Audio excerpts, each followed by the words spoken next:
बहुत ही अच्छा एक्सपीरियंस रहा, बातचीत बहुत ही रियल हुई और हम कनेक्ट कर पाए उस बातचीत के दौरान, एक दूसरे की बात को समझ भी पाए और एक दूसरे के साथ उस जोन में जा पाए जहाँ पे आपका फिल्टर कोई नहीं रहता, कोई पर्दा नहीं रहता। ये बहुत अच्छी बात लगी कि जब लोगों को बोलते हैं कि आप क्या पूछना चाहते हैं और वो लोगों के साथ कनेक्ट करती है बात, आप उस चीज को उसी तरीके से पूछते हैं। That segment is actually very rare segment.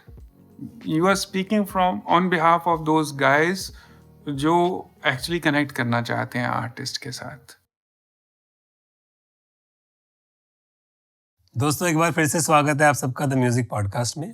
आज मैं अपने आप को बहुत खुशनसीब महसूस कर रहा हूँ क्योंकि हमारे बीच एक ऐसे जाने माने, पहचाने, प्रसिद्ध और बहुत ही सुलझे हुए इंसान है जो कि गीतकार तो है ही। गीतकार के अलावा उन्होंने ज़िंदगी में काफ़ी कुछ चीज़ें की है। एज गीतकार, एज ए लिरिसिस्ट, उन्होंने इंडस्ट्री में 75 से ज़्यादा फिल्में की है, 300 से ज़्यादा गाने लिखे हैं, उन्होंने काफ़ी अवार्ड्स जीते हैं, उन्होंने किताबें लिखी हैं, उनकी 4 किताबें हैं और जिसमें से एक और किताब है जो रशियन में ट्रांसलेट भी हुई है। बहुत सारे गाने भी ट्रांसलेट हुए हैं रशियन में। इसके अलावा उन्होंने शुरुआती दौर में एज ए जर्नलिस्ट काम किया है, उन्होंने थिएटर किया है और भी बहुत सारी चीज़ें की जो मैं आपको अभी नहीं बताऊंगा, उनसे बात करते करते हमको पता चलेगी। उनकी कहानी बहुत ही इंटरेस्टिंग है और उन्होंने जो अचीव किया है एज ए लिरिसिस्ट वो बहुत ही कमेंडेबल है। आप सब लोगों के सामने बहुत ही खुश होकर मैं वेलकम कर रहा हूँ इरशाद कामिल जी का। इरशाद जी नमस्ते, नमस्कार, welcome to the music podcast. Thank you. मेरा शुरुआत में कुछ ऐसे सवाल है जो मैं हमेशा करता हूँ कि आप ज़्यादातर लोगों के लिए एक सक्सेसफुल लिरिसिस्ट है, पूरी दुनिया आपको वैसे जानती है।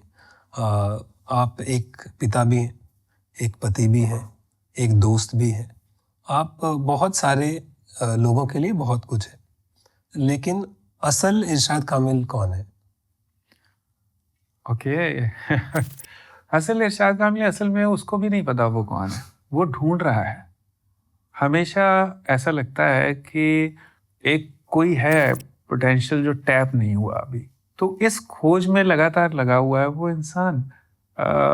और उसकी मंजिल क्या है, वो क्या ढूंढ रहा है और वो कहाँ जाके रुकने वाला है नहीं पता, पर डेफिनेटली वो एक सेल्फ डिस्कवरर तो है। ओके सर, तो एक खोजी है मतलब? जी, मैं खोजी हूँ। तो अगर मैं आपसे पूछूं कि अभी फिलहाल क्या खोज रहे हो वो? मैं वही ना, मतलब रोज मुझे ऐसा लगता है कि रोज कुछ ना कुछ अपने बारे में नई बात पता चल जाती है। रोज अपने बारे में कुछ ना कुछ ऐसा महसूस होता है कि ओ, ये चीज़ तो मेरे बारे में मुझे ही नहीं पता था। जैसे अभी मैं यहाँ आपके सामने बैठा हुआ हूँ, मैं बड़ा कॉन्शियस हूँ क्योंकि मैं जब सोचने लगता हूँ तो मैं अपने आई बॉल्स ज़्यादा मूव करता हूँ, मैं अपनी पलकें बहुत जल्दी जल्दी झपकता हूँ। तो क्योंकि मुझे खूबसूरत भी लगना है और स्मार्ट भी लगना है, तो मैं कॉन्शियस हूँ कि मैं अपनी पलकें कम झपकूं। और खोज रहा हूँ मैं जो इस वक्त पे, वो मैं ये खोज रहा हूँ कि लिरिसिस्ट तो आप हो गए, वो ऐसा कह लीजिए हो गए, या ऐसा कह लीजिए कि पब्लिक ने मान लिया, दुनिया ने, कि लिरिसिस्ट हो गए हो आप। अब क्या कुछ आगे है, या इतना ही होता है लिरिसिस्ट होना कि कोई सिचुएशन आती है, आप गाना लिख देते हो और गाना आपका ओके हो जाता है, देन आप सोचते हो चलो काम हो गया। वो क्या आपके सारे पोटेंशियल का यूज हो रहा है? पोटेंशियल यार हर एक आदमी को लगता है मैं मुझ में कुछ ज्यादा है यार, इससे कुछ ज्यादा है, तो वो बेचैनी अंदर रहनी भी चाहिए मुझे लगता है। और सर देखिए, जैसे आपके काफ़ी सारे इंटरव्यूज़ हैं, मैंने भी कल देखे, बहुत सारे आर्टिकल हैं आपके बारे में और बहुत सारी बातें आपके बारे में कही जाती हैं या लोगों को पता है। मान लीजिए आपके फैंस हैं, वो इन सारे इंटरव्यूज़ और सारे आर्टिकल्स और विकिपीडिया, गूगल, इंस्टाग्राम, इन सबसे पढ़ के आपकी जर्नी के बारे में एक एजम्पशन बनाती हैं। जैसे कुछ कुछ बातें सबको पता है कि आप मालेरकोटला से हैं, आपने शुरुआत में स्ट्रगल किया, दिल्ली गए, पहले जर्नलिज्म किया, फिर टेलीफोन एक्सचेंज वाली, वहाँ काफ़ी सारी चीज़ें तो लोगों को पता है। लेकिन इस पूरी जर्नी में उतार चढ़ाव आते हैं, कुछ कुछ ऐसी सीख होती है जो एक इंसान के साथ रह जाती है और उनको काफ़ी बाद में ये रियलाइज़ होता है कि मैं आज जो भी हूँ, as a person, as a professional, as a relative to anybody, मैं इन चीज़ों की वजह से हूँ। उसमें कुछ अच्छी चीज़ें भी होती हैं, कुछ बुरी चीज़ें भी होती हैं। तो अगर हम आपसे पूछें कि आपकी इस पूरी जर्नी में पर्सनल प्रोफेशनल वो कौन से मोमेंट्स हैं जो डिफाइन करते हैं आपको, और आपने उन मोमेंट से क्या क्या सीखा है? अब उन मोमेंट्स से क्या क्या सीखा है तो मुझे नहीं पता, पर मैं आज जहाँ पे हूँ किस वजह से हूँ ये मैं आपको बता सकता हूँ। जी। जैसे मैं इस वजह से यहाँ हूँ कि मैं शायद इंजीनियरिंग में पास नहीं हुआ। शायद मैं इस वजह से यहाँ पे हूँ क्योंकि यूनिवर्सिटी में मुझे पक्के तौर पे पढ़ाने की नौकरी नहीं मिली। शायद मैं इस वजह से यहाँ पे हूँ क्योंकि मैं जिस अखबार में काम करता था वहाँ मुझे, जनसत्ता। हाँ, जनसत्ता में, और उससे पहले मैं ट्रिब्यून में था। ट्रिब्यून, इसलिए अच्छा। इंडियन एक्सप्रेस ग्रुप से पहले मैं ट्रिब्यून, द ट्रिब्यून एक चंडीगढ़ जी, का चंडीगढ़ पेपर में, है, हाँ। उसमें था। तो वो भी मुझे, जब मैं गया अपने जनरल मैनेजर के पास और मैंने कहा कि मुझे में पोटेंशियल ज़्यादा है, मुझे मुझे तो प्रमोशन दे दो, उन्होंने कहा कि तुम नौकरी छोड़ के जाओ यार, तुम हो कौन, तुम्हारे जैसे बहुत सारे हैं। तो क्योंकि इस तरह की, जहां मैं अटक सकता था, जहां मैं कंफर्टेबल हो सकता था, वो कंफर्ट्स मुझे शायद लाइफ उन जगह से मुझे रोकती रही, उस जगह पे जाने ही नहीं दिया उसने, कि शायद हम डेस्टिनी में कुछ और लिखा हुआ है। अब इन्होंने क्या सिखाया, इन चीज़ों ने मैं कहाँ पहुँचा, वो मुझे नहीं पता है सच में कि क्या सिखाया, पर ये ज़रूर है कि क्या बनाया। बन मैं ये गया हूँ कि मुझे अभी कोई फेलर, कोई ज़्यादा बड़ा फेलर नहीं लगता। मुझे ऐसा नहीं लगता कि, मुझे फ्रैंकली ये हालांकि बड़ी किताबी बात लग सकती है, मुझे फेलर लगता है कि ओके, अच्छा, इसका मतलब ये है कि ये चीज़ मुझे हफ्ता 10 दिन बाद में मिलने वाली है, आज नहीं मिलने वाली है, या 6 महीने बाद मिलने वाली है। तो ऐसे टाइप का मेरा रिलेशनशिप हो गया है फेलर के साथ। तो सर, मैं आपकी बातों को सुन के मैं अब ये सीख पा रहा हूँ एज एन आउटसाइडर कि जब भी आपकी लाइफ में कुछ सही नहीं होता है तो ज़रूरी नहीं है कि गलत हो रहा है। ऐसा हो सकता है कि कुछ बड़ा सही होने वाला है और इसीलिए ये गलत, ये रास्ता है उस मंजिल तक पहुंचने का। तो उस पर मेरा एक काउंटर सवाल है कि ये हमको आज लगता है क्योंकि आज सही हो गया है, जी, बट ऐसे बहुत सारे लोग हैं जो इस दौर से गुजर रहे हैं, क्योंकि कलाकार को बांधना बड़ा मुश्किल है। कलाकार तो होता ही रिबेलियस है, जी, उनकी एक अपनी सोच होती है हर चीज़ को लेके, इसलिए वो कलाकार है, वो क्रिएट करते हैं कुछ। लेकिन जब ये हो रहा होता है तब क्या ऐसा लगता है कि अब शायद नहीं हो पाएगा ये प्रॉब्लम? ऐसा होता था आपके साथ? नहीं, मेरे साथ ऐसा नहीं होता था। और मैं, अगर ऐसा होता है ना, तो मुझे लगता है कि फिर सही ही हुआ है आपके साथ। मतलब कहने का मतलब ये कि मैं मायूस हो जाऊं कि मुझे फलां चीज नहीं मिली, ओके, और उस मायूसी की वजह से मैं वो एफर्ट छोड़ दूं जो मैं कर रहा था।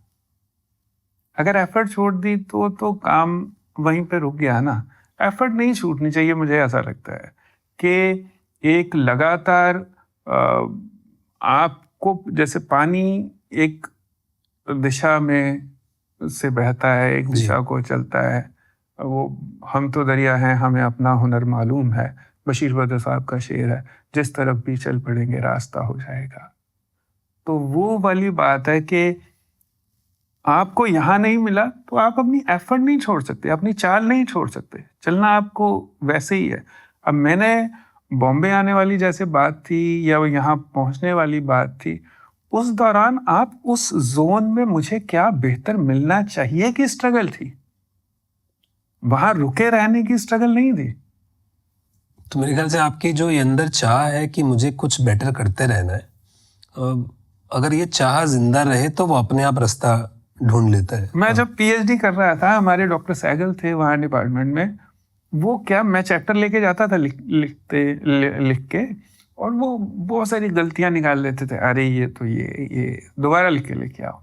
मैं अब वो इतना काम हो गया था उनके साथ, मेरे से वो ज़्यादा बड़े भी नहीं थे उम्र में, लेकिन एक होता है कि एक आपका रेपो बन जाता है ना बार बार आने जाने से। तो मैं उनको बोलता था, सर जल्दी से मेरा चैप्टर कर दो सर। मैंने कौन सा सर, यहीं रहना है, आप समझो ना सर, क्योंकि वहाँ देखो बॉम्बे में कितने लोग मेरा इंतजार कर रहे हैं सर, आप क्यों वेट करवा रहे हो उनको। तो मैं इस तरह की एक कह लीजिए कॉन्फिडेंस कह लीजिए, या इस तरह का एक बचपना कह लीजिए उसको, या वो जवानी का जोश कह लीजिए, इस तरह की बातें मैं अक्सर करता था अपने गाइड के साथ। तो सर जैसा कि मैंने कल पढ़ा और थोड़ा सा इंटरव्यूज भी देखे, तो मुझे कहानी के बारे में पता चला आपकी कि आप पहले चंडीगढ़ थे, चंडीगढ़ से फिर दिल्ली आए, दिल्ली से वापस चंडीगढ़ जाना और बीच में रिफ्यूजी कैंप में रहे। और मुझे ऐसा लग रहा था कि हिंदी फिल्म की कहानी है एक। मैं एक्चुअली एक प्रोटैगनिस्ट देख रहा था और उसके साथ अलग अलग किस्से हो रहे हैं, अलग अलग दौर गुजरा, और बार बार ऐसा लगता है कि अब कुछ नहीं होगा, बार बार ऐसा लगता है यार अब कैसे होगा। और उसके बाद में एक रे ऑफ होप आती है अचानक। लेकिन एक इंटरेस्टिंग कहानी मुझे बहुत अच्छी लगी थी, पराठे वाली कहानी, वो प्लीज सर बताइए। हाँ, वो कहानी इस तरह से, मतलब एक्चुअली मैं ये सारी बातें जैसा आपने कहा कि हैं ही या बता ही चुका हूँ, लेकिन हुआ ये था कि डायरेक्टर थे लेक टंडन, वो काफ़ी सीनियर डायरेक्टर भी थे और उन्होंने काफ़ी फिल्में बनाई हैं, जैसे जुग्या आसमान और अमरपाली, और फिर वो सीरियल बनाने लगे थे। तो वो चंडीगढ़ आए हुए थे और मुझे इंटरव्यू लेने के लिए, मेरे पास 2 बीट्स थी, एक कल्चर और एजुकेशन। तो मैं ऐसे ही इंटरव्यू लेने के लिए पहुंचा, तो मैं सवाल जवाब कर रहा था उनके साथ कमरे में, और वो साथ में कुछ बात भी कर रहे थे, कुछ कागज़ वागज़ देख रहे थे। तो मैं पूछ रहा था, सर ये ऐसा आप क्या कर रहे हैं? मैं एक सीरियल बना रहा हूँ। अच्छा अच्छा, तो क्या है सर, वो किसके बारे में है? वो असल में क्या है कि एक है हीरो है हमारा जो कमलजीत कर रहा है, और इतनी देर में उनके फ़ोन की घंटी बज जाती है रूम में, और वो फ़ोन उठाते हैं, तो फ़ोन उठा के कहते हैं, हाँ तिवारी साहब, कमल तिवारी साहब कल्चर अफेयर हरियाणा के ज्वाइंट डायरेक्टर थे उस टाइम पे। उनको उन्होंने बोला था कि एक्चुअली जो मेरा राइटर है वो थोड़ी सी ना स्क्रिप्ट्स भेजने में बहुत डिले कर रहा है, कहानी मेरे दिमाग में है, कोई ऐसा तुम्हें लड़का मिले जो लोकल हो, जो थोड़ा मेरी हेल्प कर दे, जो लिख दे, तो बताना मुझे। उन्होंने कहा होगा कि ठीक है मैं ढूंढूंगा। अब फोन बजा तो उन्होंने, हाँ जी तिवारी साहब। अरे अच्छा, हो गया, वेरी गुड। तो क्या क्या कौन है, क्या नाम है? उन्होंने बताया, जो कि मैं ऐसा सोचता हूँ उन्होंने बताया होगा कि इरशाद है जी एक लड़का। उन्होंने वो माउथ पीस पे हाथ रखा, पंजाबी थे वो, तो उन्होंने पूछा, काका तेरा क्या नाम है? मैंने कहा जी इरशाद। फिर उन्होंने फोन किया, अच्छा तिवारी साहब आगे क्या है? फिर उन्होंने माउथ पीस पे हाथ रखा, अच्छा काका तेरा क्या नाम है आगे? मैंने कहा जी कामिल। फिर वो कहते, और इरशाद कामिल तो मेरे सामने ही बैठा हुआ है, फोन रख दिया उन्होंने। और कहते चल आ जरा मेरे साथ। मैंने कहा जी कहाँ? इंटरव्यू कहते वहां करते हैं, हम गाड़ी में बैठ के ही कर लेते हैं। मैंने कहा जी चलो। मैं उसी तरह से गाड़ी में बैठ गया उनके साथ। अब वो मुझे कहानी सुना रहे हैं, पहले मैं सवाल पूछ रहा था जो, वो बड़ा गिना चुना सा जवाब दे रहे थे। अब वो कहानी ऐसे बताने लगे, फिर ऐसा होता है, वो नूरा लड़की है और नूरा लड़की उसके इश्क में होती है, फिर ये हो जाता है, फिर वो हो जाता है। मैंने कहा अचानक से क्या हो गया यार, खुल गई सारी बात। 20-25 मिनट तक वो लोकेशन में पहुंच गए। लोकेशन पे पहुंच गए तो पहले उन्होंने पूछा नाश्ता किया? मैंने कहा नहीं। अच्छा ठीक है फिर तू नाश्ता कर। मैंने भी वो दही लिया और 2 आलू के पराठे लिए, तो मैं बड़े बैठ गया उनके पास आके कि बड़ी इज्जत हो रही है मेरी। तो फिर उन्होंने मुझसे पूछा कि हाँ भाई तूने वो कैसी लगी कहानी? मैंने कहा बड़ी अच्छी लगी। अच्छा वो तुझे बताया था ना मैंने, वो नूरा के बकरी मर जाती है, हाँ उसके डायलॉग लिख। मैं खा रहा था पराठा और अचानक से पराठे का टेस्ट बदल गया मेरा, मुझे वो कड़वा सा लगने लग गया पराठा। मैंने रख दिया। मैंने कहा सर मैं तो नहीं, तेरे पास टाइम है ना, थोड़ा तो टाइम है। मैंने कहा जी वैसे तो टाइम ही है, मुझे तो 5 बजे, एक्चुअली क्या है रिपोर्टर्स को 5 बजे रिपोर्टिंग कर जाना होता है ऑफिस में। तो मैंने कहा मुझे तो 5 बजे जाना है ऑफिस, ये न्यूज़ सबमिट करनी है जो। चलो 5 बजे तक तू ये कुर्सी ले, नाश्ता कर, और मैं तुझे बताता जाऊंगा जो तुझे कहानी सुनाई है मैंने, कौन कौन सा सीन करना है, तू बस उसका डायलॉग लिख के मुझे देता रहे, बाकी मैं कर लूंगा सारा अपने आप। तो इस तरह से वो 22 दिन का शूट था। मैं सुबह जाता था 9 बजे और शाम को 4:30 बजे तक वहाँ ऑन द स्पॉट बैठ के डायलॉग लिखता था। 4:30 बजे मेरे पास वेस्पा स्कूटर होता था जो मैंने 6,000 रुपये का सेकंड हैंड लिया था वहाँ पे तो वो स्कूटर उठा के फिर मैं ऑफिस चला जाता था 5 बजे। और जो न्यूज़ होती थी उस दिन की, वो न्यूज़ में बाकी सारे मेरे जो दोस्त होते थे उनसे मैं फ़ोन पे पूछ लेता था जाने के बाद, अच्छा फिर आज क्या हुआ, तो आज यार यूनिवर्सिटी में ये हो गया, अच्छा ठीक है। तो 2-1 लोगों के साथ आपने, होता क्या कि आपका एक सर्कल बन जाता है न्यूज़ में भी पे, और आप फ़ोन पे बात करते हैं, फ़ोन पे बात करके आप एक ईजी एक फैक्ट आपको मिल जाता है, फिर उन 2-4 फैक्ट्स को आप 2-4 लोगों से बात करके रिकन्फर्म कर लेते हैं और एक न्यूज़ बना लेते हैं। तो मैं बहुत फेक रिपोर्टर टाइप का रहा उन 20-22 दिनों में। और 20-22 दिन के बाद उन्होंने मुझे पश्चिम एक्सप्रेस का 3 टायर AC का एक टिकट दे दिया कि तुम बॉम्बे चलो मेरे साथ। उस टाइम में 3 टायर AC एक लग्जरी होती थी, बड़ी लग्जरी होती थी वो। मैं एक्चुअली जितने भी यंगस्टर्स देख रहे हैं ना, मैं आपकी बात सुनते सुनते सोचता था काश हम उनको ना वो टाइम समझा सके कि जब वो हैंड फोन होता था, जी जी जी जी, जब इंटरनेट नहीं था, राइट, और एक बार अगर आप 9 बजे शूटिंग के लिए निकल गए तो अब कोई कनेक्शन नहीं है कनेक्शन नहीं। किसी से भी।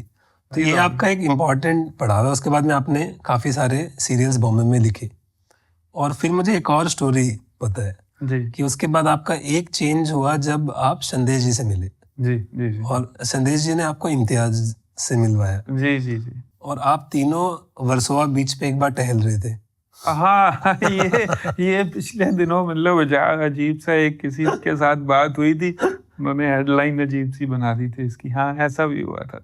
तो वो कमाने के बारे में बात कर सकते हैं, बिकॉज मुझे वो बड़ी इंटरेस्टिंग लगी कि आप जब 3 कलाकार अपनी अपनी धुन में बिजी हैं, अपने जोन में हैं, और कुछ भी हो रहा हो वो अपनी क्रिएटिविटी के जोन में है, जी और वो क्रिएटिविटी चल रही है उनकी, गाना बनना चल रहा है, इस बीच में पुलिस भी आ जाती है, आपको ले भी जाती है, चाय भी पिला देती है, जी बाद में छोड़ भी देती है। हाँ, मतलब वो भी मतलब एक दौर था, मतलब शुरुआती दौर में थे उसमें। उस टाइम पे मैं तो बिल्कुल ही नया ही था, और हालांकि जो इम्तियाज़ थे वो सीरियल कर चुके थे, डायरेक्ट भी कर चुके थे सीरियल, और संदेश भाई तो बहुत एस्टेब्लिश थे उस टाइम पे। उनकी काफ़ी कभी पिक्चरें, खुशी कभी गम, कभी खुशी कभी गम भी आ चुकी थी, you are my Sonia hit हो चुका था उनका, सूरज हुआ मध्यम सूरज हुआ हिट, मध्यम हिट, हाँ हिट हो चुका था। तो वो बहुत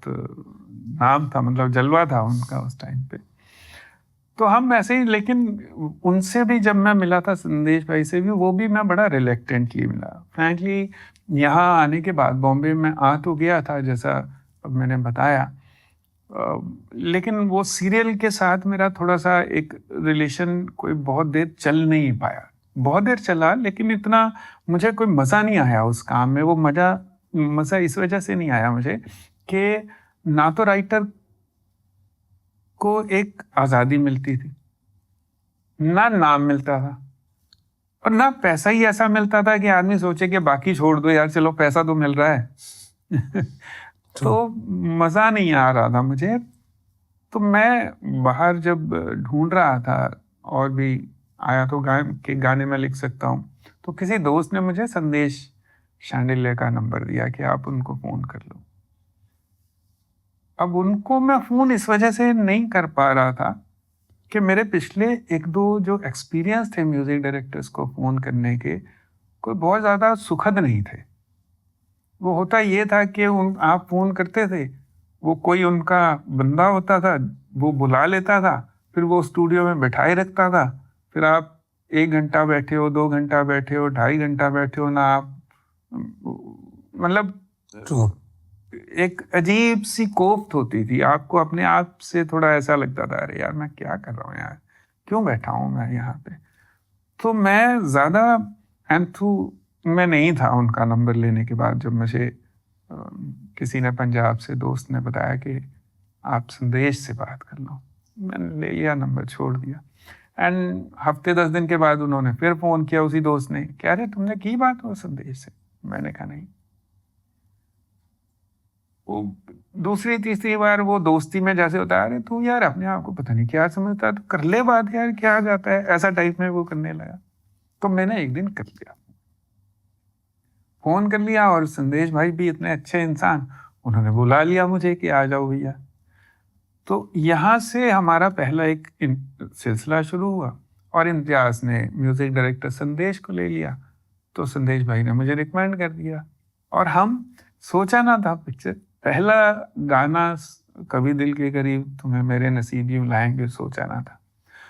अब इम्तियाज भाई भी उस टाइम पे थोड़े मतलब फिल्म के लिए नए ही थे, तो हम वर्सोवा बीच पे हम घूम रहे थे। अब 7 बजे हम मिल जाते थे, मिलने के बाद ज़रूरी नहीं है कि हम बोलते यही थे कि अच्छा फलां कॉफ़ी शॉप पे मिलते हैं, तो मिलते वहाँ कॉफ़ी शॉप पे ही थे, और एक दूसरे को बड़ी देर पूछते भी रहते थे, अच्छा और क्या हाल है, ठीक है, सब बढ़िया, जिंदगी सही चल रही है, हाँ, और बिल्कुल मतलब इसका 2-3 बार और सब ठीक है, हाल क्या है, सब सही चल रहा है का मतलब ये होता था कि तुम्हारे पास पैसे हैं तो तू बोल भाई, अंदर बैठ के बात करते हैं। मेरे पास पैसे हैं तो मैं बोल दूंगा कि चल अंदर बैठ के बात करते हैं। तो खैर हम वर्सोवा बीच पे घूमते घूमते बात करने लगे। वो 7 के कब 12 बज गए, और 12 का 1 हो गया, और 2 ढाई हो गए। तो हम उसी में लगे हुए, नहीं नहीं ऐसे होगा। वो इम्तियाज भी बता रहे हैं, नहीं वो उसके हाथ में पेंसिल होगी, ये इंडोर गाना है, ये ऐसे वो पेंसिल से, अगर आप देखें तो एक शॉट है वो पेंसिल से हाँ खेलने का। तो ऐसा, तो हम ये करेंगे वो करेंगे, वो चल रहा है, डूबे हुए हैं, मतलब अभी वो महल बना नहीं है, वो ख्याली पुलाव बनता जा रहा है। वो तो ठंडी आंच पे जितना रखा जाएगा उतना स्वाद बनेगा ना। तो पुलिस वाले आ गए 2 घूमते घूमते, और उन्होंने कहा कि हाँ भाई क्या हो रहा है? कुछ नहीं हो रहा। क्या कर रहे हो? कुछ नहीं कर रहे। चलो चौकी चलो। तो बड़ी छोटी सी चौकी है वहाँ पे, वहीं पे हमें ले गए। तो हम वहाँ बैठ के भी ऐसे ही बात करने लगे। अच्छा फिर वहाँ कैसे होगा, मतलब ये इसका मतलब तुम ये जो अंतर है यहाँ पे शूट करने वाले हो, इन हाँ ये ऐसे। हमें बिल्कुल कोई ना डर ना कोई कुछ बात, ना कि हम अपने जोन में लगे हुए हैं। और थोड़ी देर के बाद वो जो भाई साहब हमें लेके गए थे चौकी, वो भी कुर्सी खींच के हमारे पास आ गए। क्या करते हो तुम? और तो मैंने कहा जी मैं तो गाने लिखता हूँ। तो उन्होंने कहा कौन से गाने लिखे? नहीं, मैंने कहा जी मैं गीतकार हूँ, मैं लिरिसिस्ट हूँ। ओह अच्छा, गाने लिखते हो? हाँ, कौन से लिखे? मैंने कहा अभी लिखे तो नहीं, लिखूंगा। तो उसने इम्तियाज को पूछा तुम? कहता मैं डायरेक्टर हूँ, फिल्में डायरेक्ट करता हूँ। अच्छा, कौन सी डायरेक्ट की है? कहता की तो नहीं अभी कोई, करूंगा मैं अभी। तो उसको पता चल गया कि ये अपने जोन वाले लोग हैं, मतलब अपने ही जुनून वाले लोग हैं। तो वो जो छोटी कटिंग चाय आती है, तो चाय आ गई, तो उसने हमें चाय वाय पिलाई। तो फिर चाय पीते पीते बोलने लगा असल में क्या है, यहाँ पे बहुत कुछ होता है रात को 2-2:30 बजे समंदर किनारे, तो ऐसे मत घूमा करो। चाय वाय पिलाई और उसने हमें छोड़ दिया। मैं इसलिए भी आपसे स्टोरी पूछ रहा था, एक तो ये इंटरेस्टिंग है भी, और लोगों को ये समझ में आ पाएगा कि कैसे रिश्ते बनते हैं, कैसे कनेक्शन बनता है कि आप पहले रिलक्टेंट थे, उसके बाद आपने फ़ोन किया, और वहाँ से इम्तियाज़ के साथ कनेक्शन हुआ, वहाँ से सोचा ना था हुई, और वहाँ से आप देख लीजिए कि आप लोगों ने मिलके कुछ आइकॉनिक काम किए, चाहे वो रॉकस्टार हो, चाहे तमाशा हो, चाहे लव आजकल हो, चाहे चमकीला हो। तो अब जो जितने भी लिरिसिस्ट हैं जो वो ये पॉडकास्ट सुन रहे हैं या देख रहे हैं, अगर आप अपने एक्सपीरियंस से बताओ कि कौन सी ऐसी चीज़ें हैं जो आपको लगता है कि डेफिनेटली करनी चाहिए अगर आपको अपना काम अच्छा करना है और अच्छी ज़िंदगी जीनी है, और कौन सी ऐसी चीज़ है, कौन सी ऐसी बिलीव्स हैं जो हम पे थोपी जाती हैं और हमको बहुत लेट रियलाइज़ होता है कि ये बिलीफ गलत है, ये बिल्कुल भी नहीं करना चाहिए? क्या आप थोड़ा सा हेल्प कर सकते हैं इसमें? मुझे ऐसा लगता है सबसे अच्छी चीज़ ना, हमने हालांकि बचपन में अपने माँ बाप से या बड़े भाई बहनों से ये सुना हुआ है कि ये बड़ी गलत बात है, पर मुझे लगता है सबसे सही बात वही है एक कलाकार के लिए, और वो है जिद। मुझे लगता है कि हुनर से ज़्यादा जिद कलाकार को कलाकार बनाती है। हुनर तो ठीक है, आपको मांझना ही पड़ता है, पर मुझे यही करना है, मुझे यहीं जाना है, मुझे ऐसा ही करना है, वो जिद शायद निखार देती है, आपका किरदार भी निखार देती है, आपके हुनर को भी निखार देती है एक बार। और जहाँ तक मैं गीतकारी की बात करूँ तो गीतकारी में मुझे ऐसा लगता है कि लैंग्वेज का आना बहुत ज़रूरी होता है। देखिए, गाने दो तरीके से लिखे जाते हैं। एक तो थॉट से गाना लिखा जाता है, एक गाना शब्दों से लिखा जाता है। शब्दों से गाना, शब्दों से थॉट पे जाना बड़ा मुश्किल है। मुझे ऐसा लगता है कि आपने कोई एक पर्टिकुलर शब्द है, अब उस पे आप उस शब्द को ध्यान में रख के, ये बिल्कुल वैसी बात है कि आप एक पार्टी पे जा रहे हैं, ओके, और आपके पास एक पर्टिकुलर किस्म की टाई है जो आपको बहुत पसंद है। अब आप उस टाई के साथ कभी शर्ट मैच कर रहे हैं, कभी पैंट मैच कर रहे हैं, कभी कोट मैच कर रहे हैं, कभी बेल्ट मैच कर रहे हैं, मतलब आप मैकेनिकल हो रहे हैं। अब दूसरा सिनारियो ये है कि आपने पार्टी पे जाना है, आपने के दिमाग में ये आया कि भाई इस बार मैं कोट नहीं पहनूंगा, मैं थोड़ा पठानी सूट और जैकेट पहन के जाऊंगा। ये एक थॉट आ गया, वो कंप्लीट आपको उसके लिए मैचिंग करने की जरूरत नहीं है, वो एक इजी चीज है और इजीली आगे बढ़ जाती है चीज। तो वोकेबलरी एक टूल है, वोकेबलरी अपने आप में कंप्लीट चीज नहीं है। करेक्ट। भाषा अपने आप में एक कंप्लीट है। भाषा क्या एक हिस्सा होता है शब्द, और शब्द जब जुड़ते हैं तो विचार बनता है। ट्रू। विचार छोटा या बड़ा कैसे होता है? अब मैं कहता हूं कि दिल, ठीक है सर, या आप कहते हैं कोई ख्वाब, या आप कोई बात करते हैं कि बेवफाई, ये क्या ऐसे लफ्ज सबको नहीं पता? सबको पता है ये लफ्ज। करेक्ट। तुम क्या सबको नहीं पता? अगर क्या सबको नहीं पता? सबको पता है। ये बड़े आम, यार हम साथ गए, या ऐसा हो गया, हो क्या सबको नहीं पता? पता है। एक थॉट आपको लफ्जों की तरतीब देती है। अगर तुम साथ हो तो ये एक थॉट बनी। बेसिकली आपको सिस्टमेटिकली एक विचार बनाने के लिए लफ्जों को तरतीब देनी आनी चाहिए करेक्टली। अगर आपकी थॉट क्लियर है, वोकेबलरी स्ट्रांग है, तो आप अपनी थॉट को अपनी वोकेबलरी के पावर से शब्द चूज करके कंप्लीट कर सकेंगे। सर, विचार और कंपोजिशन भी और विचार भी, मुझे ऐसा लगता है एक मैग्नेट होता है, और लफ्ज ना लोहे के छोटे छोटे टुकड़े होते हैं। आप जब मैग्नेट में जितनी पावर होती है ना, उतने ज्यादा आपके पास लफ्ज आ जाते हैं। फिर आप चूज करते हैं, नहीं नहीं भाई ये नहीं चाहिए मुझे, मैं ऐसे बात करना चाहता हूँ इसको, मैं इस तरह से रखना चाहता हूँ इस बात को। तो ये मुझे ज़रूर लगता है कि आपको लैंग्वेज का आना बहुत ज़रूरी है।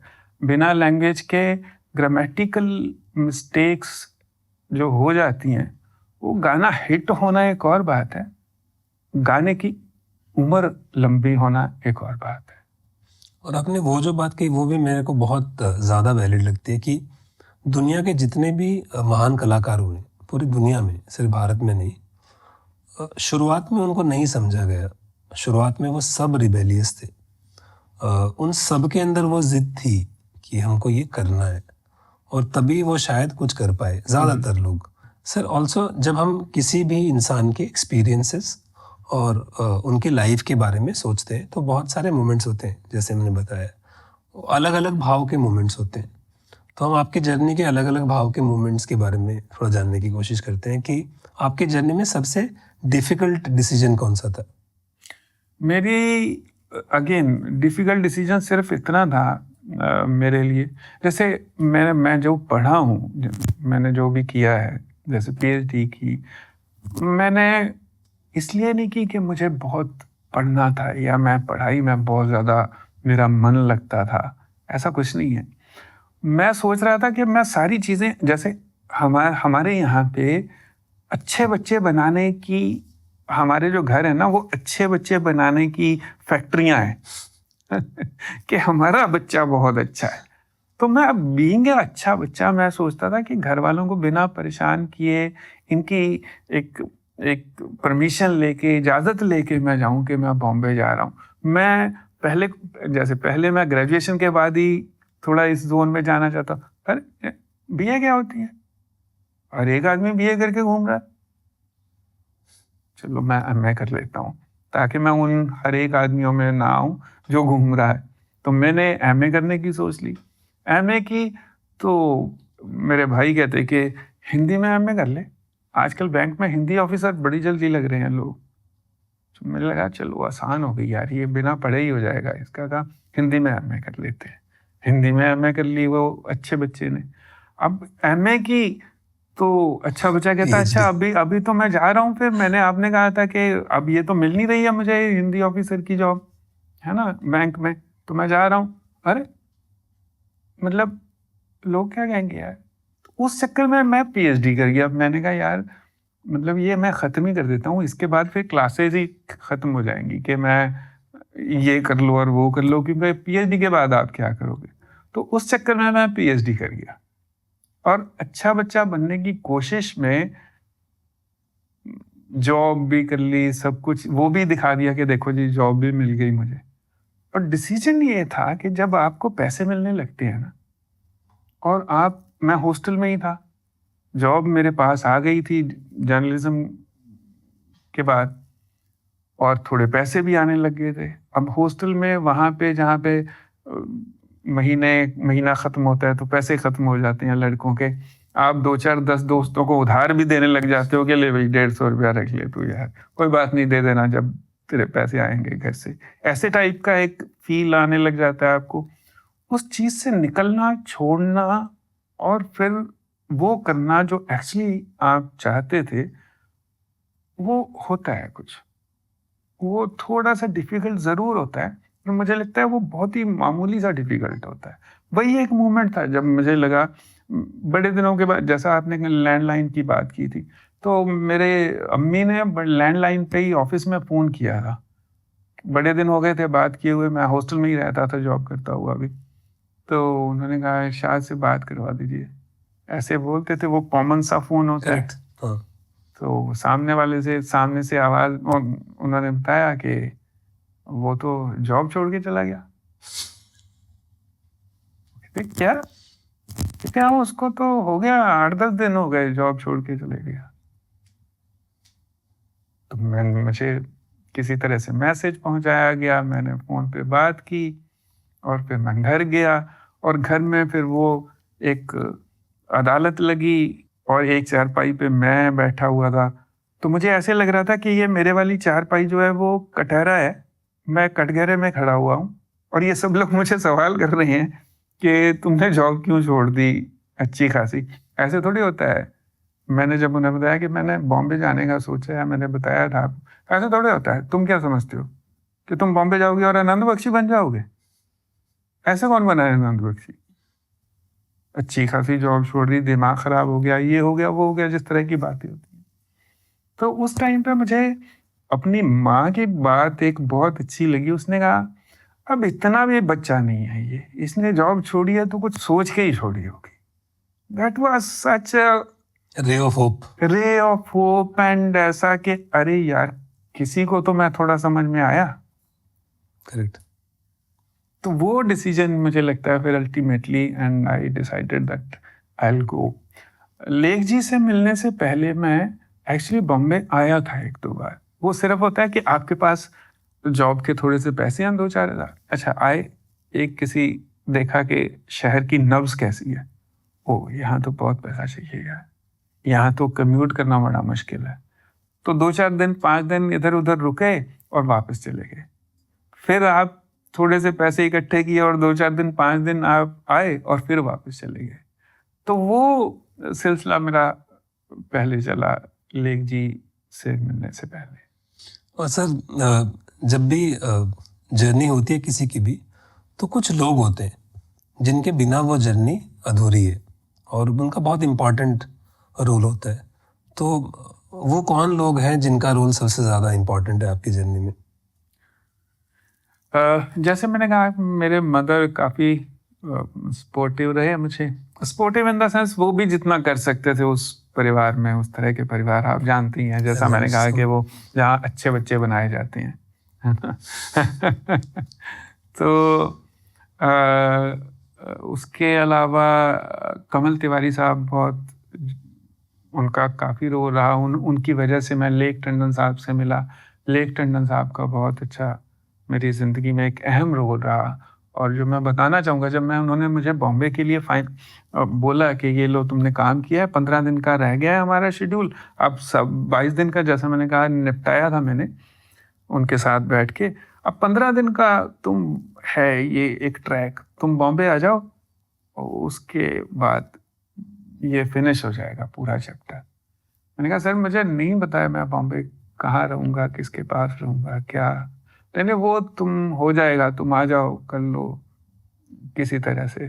तो वो उन्होंने काफ़ी हौसला दिया मुझे जब RAC का टिकट दिया था मैंने, तो उनकी इम्पोर्टेंस बहुत ज़्यादा है मेरी ज़िंदगी में। एंड देन संदेश भाई की बहुत ज़्यादा इम्पोर्टेंट है संदेश भाई मेरी ज़िंदगी में। एंड ऑब्वियसली इम्तियाज़ के साथ मैंने लगातार काम किया है, तो वो भी as a important person in this whole journey.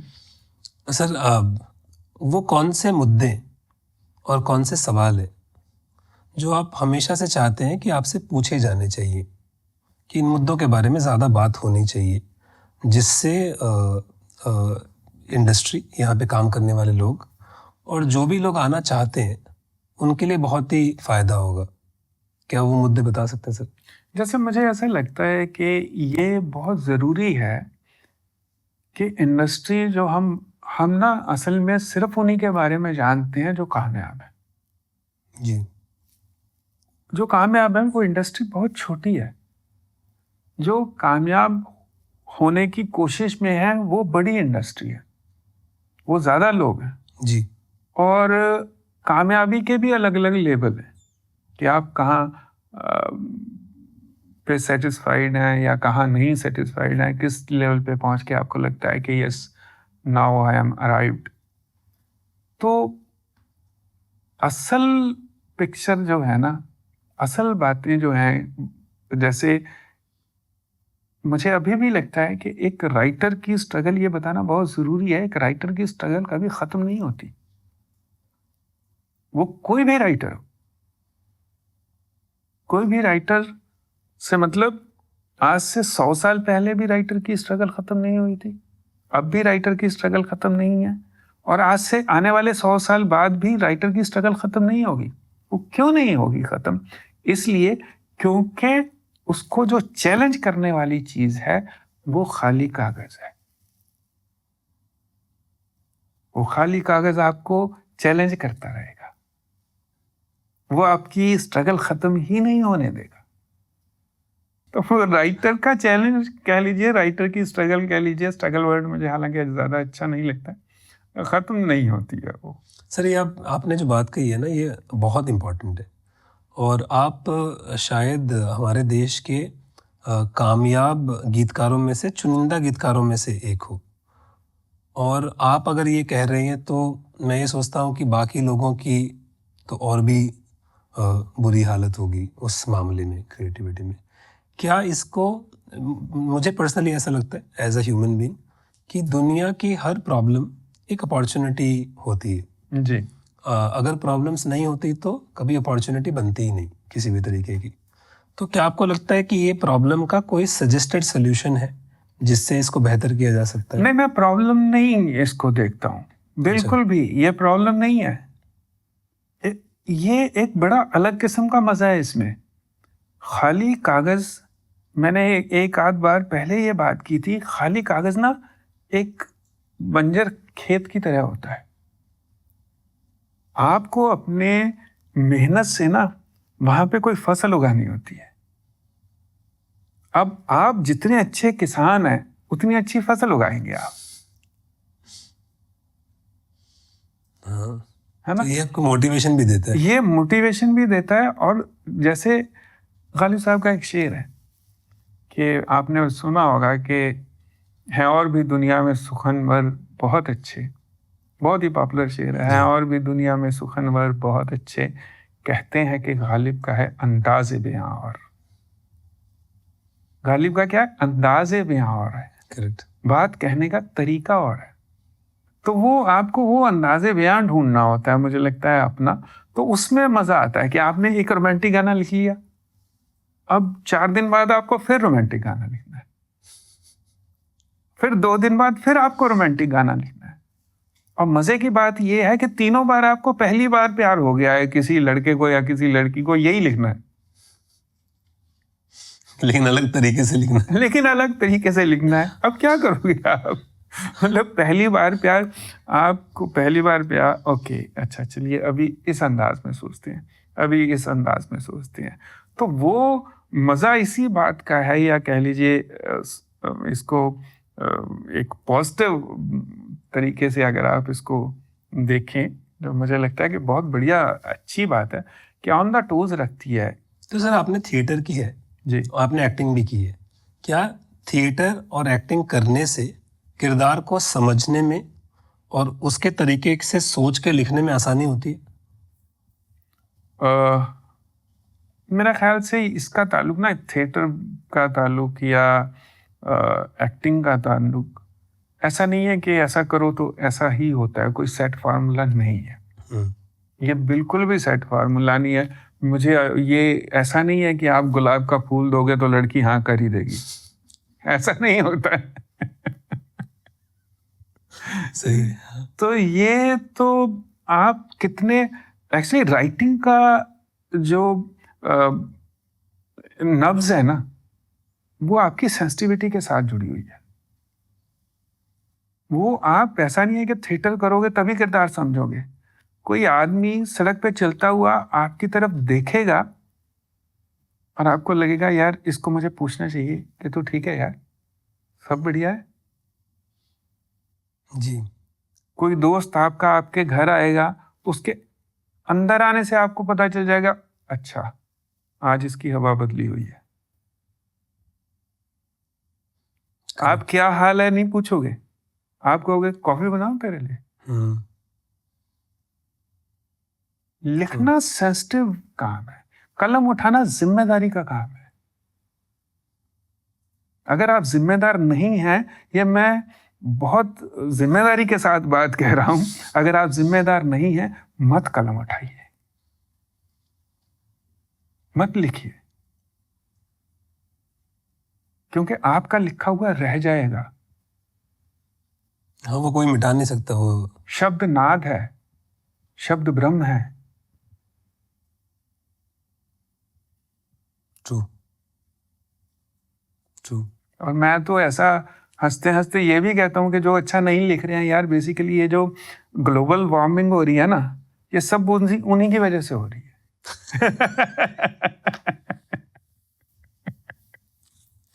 Sir जैसा कि हमने कहा कि हमने कुछ दिन पहले सोशल मीडिया पे पोस्ट किया था, तो बहुत सारे लोगों ने सवाल भेजे। तो सबसे पहले तो मुबारकबाद कि आज तक जितने भी गेस्ट आए हैं उनमें से सबसे ज़्यादा सवाल आपके लिए आए हैं। तो तकरीबन 200 सवाल आए थे। अनफॉर्चुनेटली हम सारे सवाल तो नहीं ले सकते।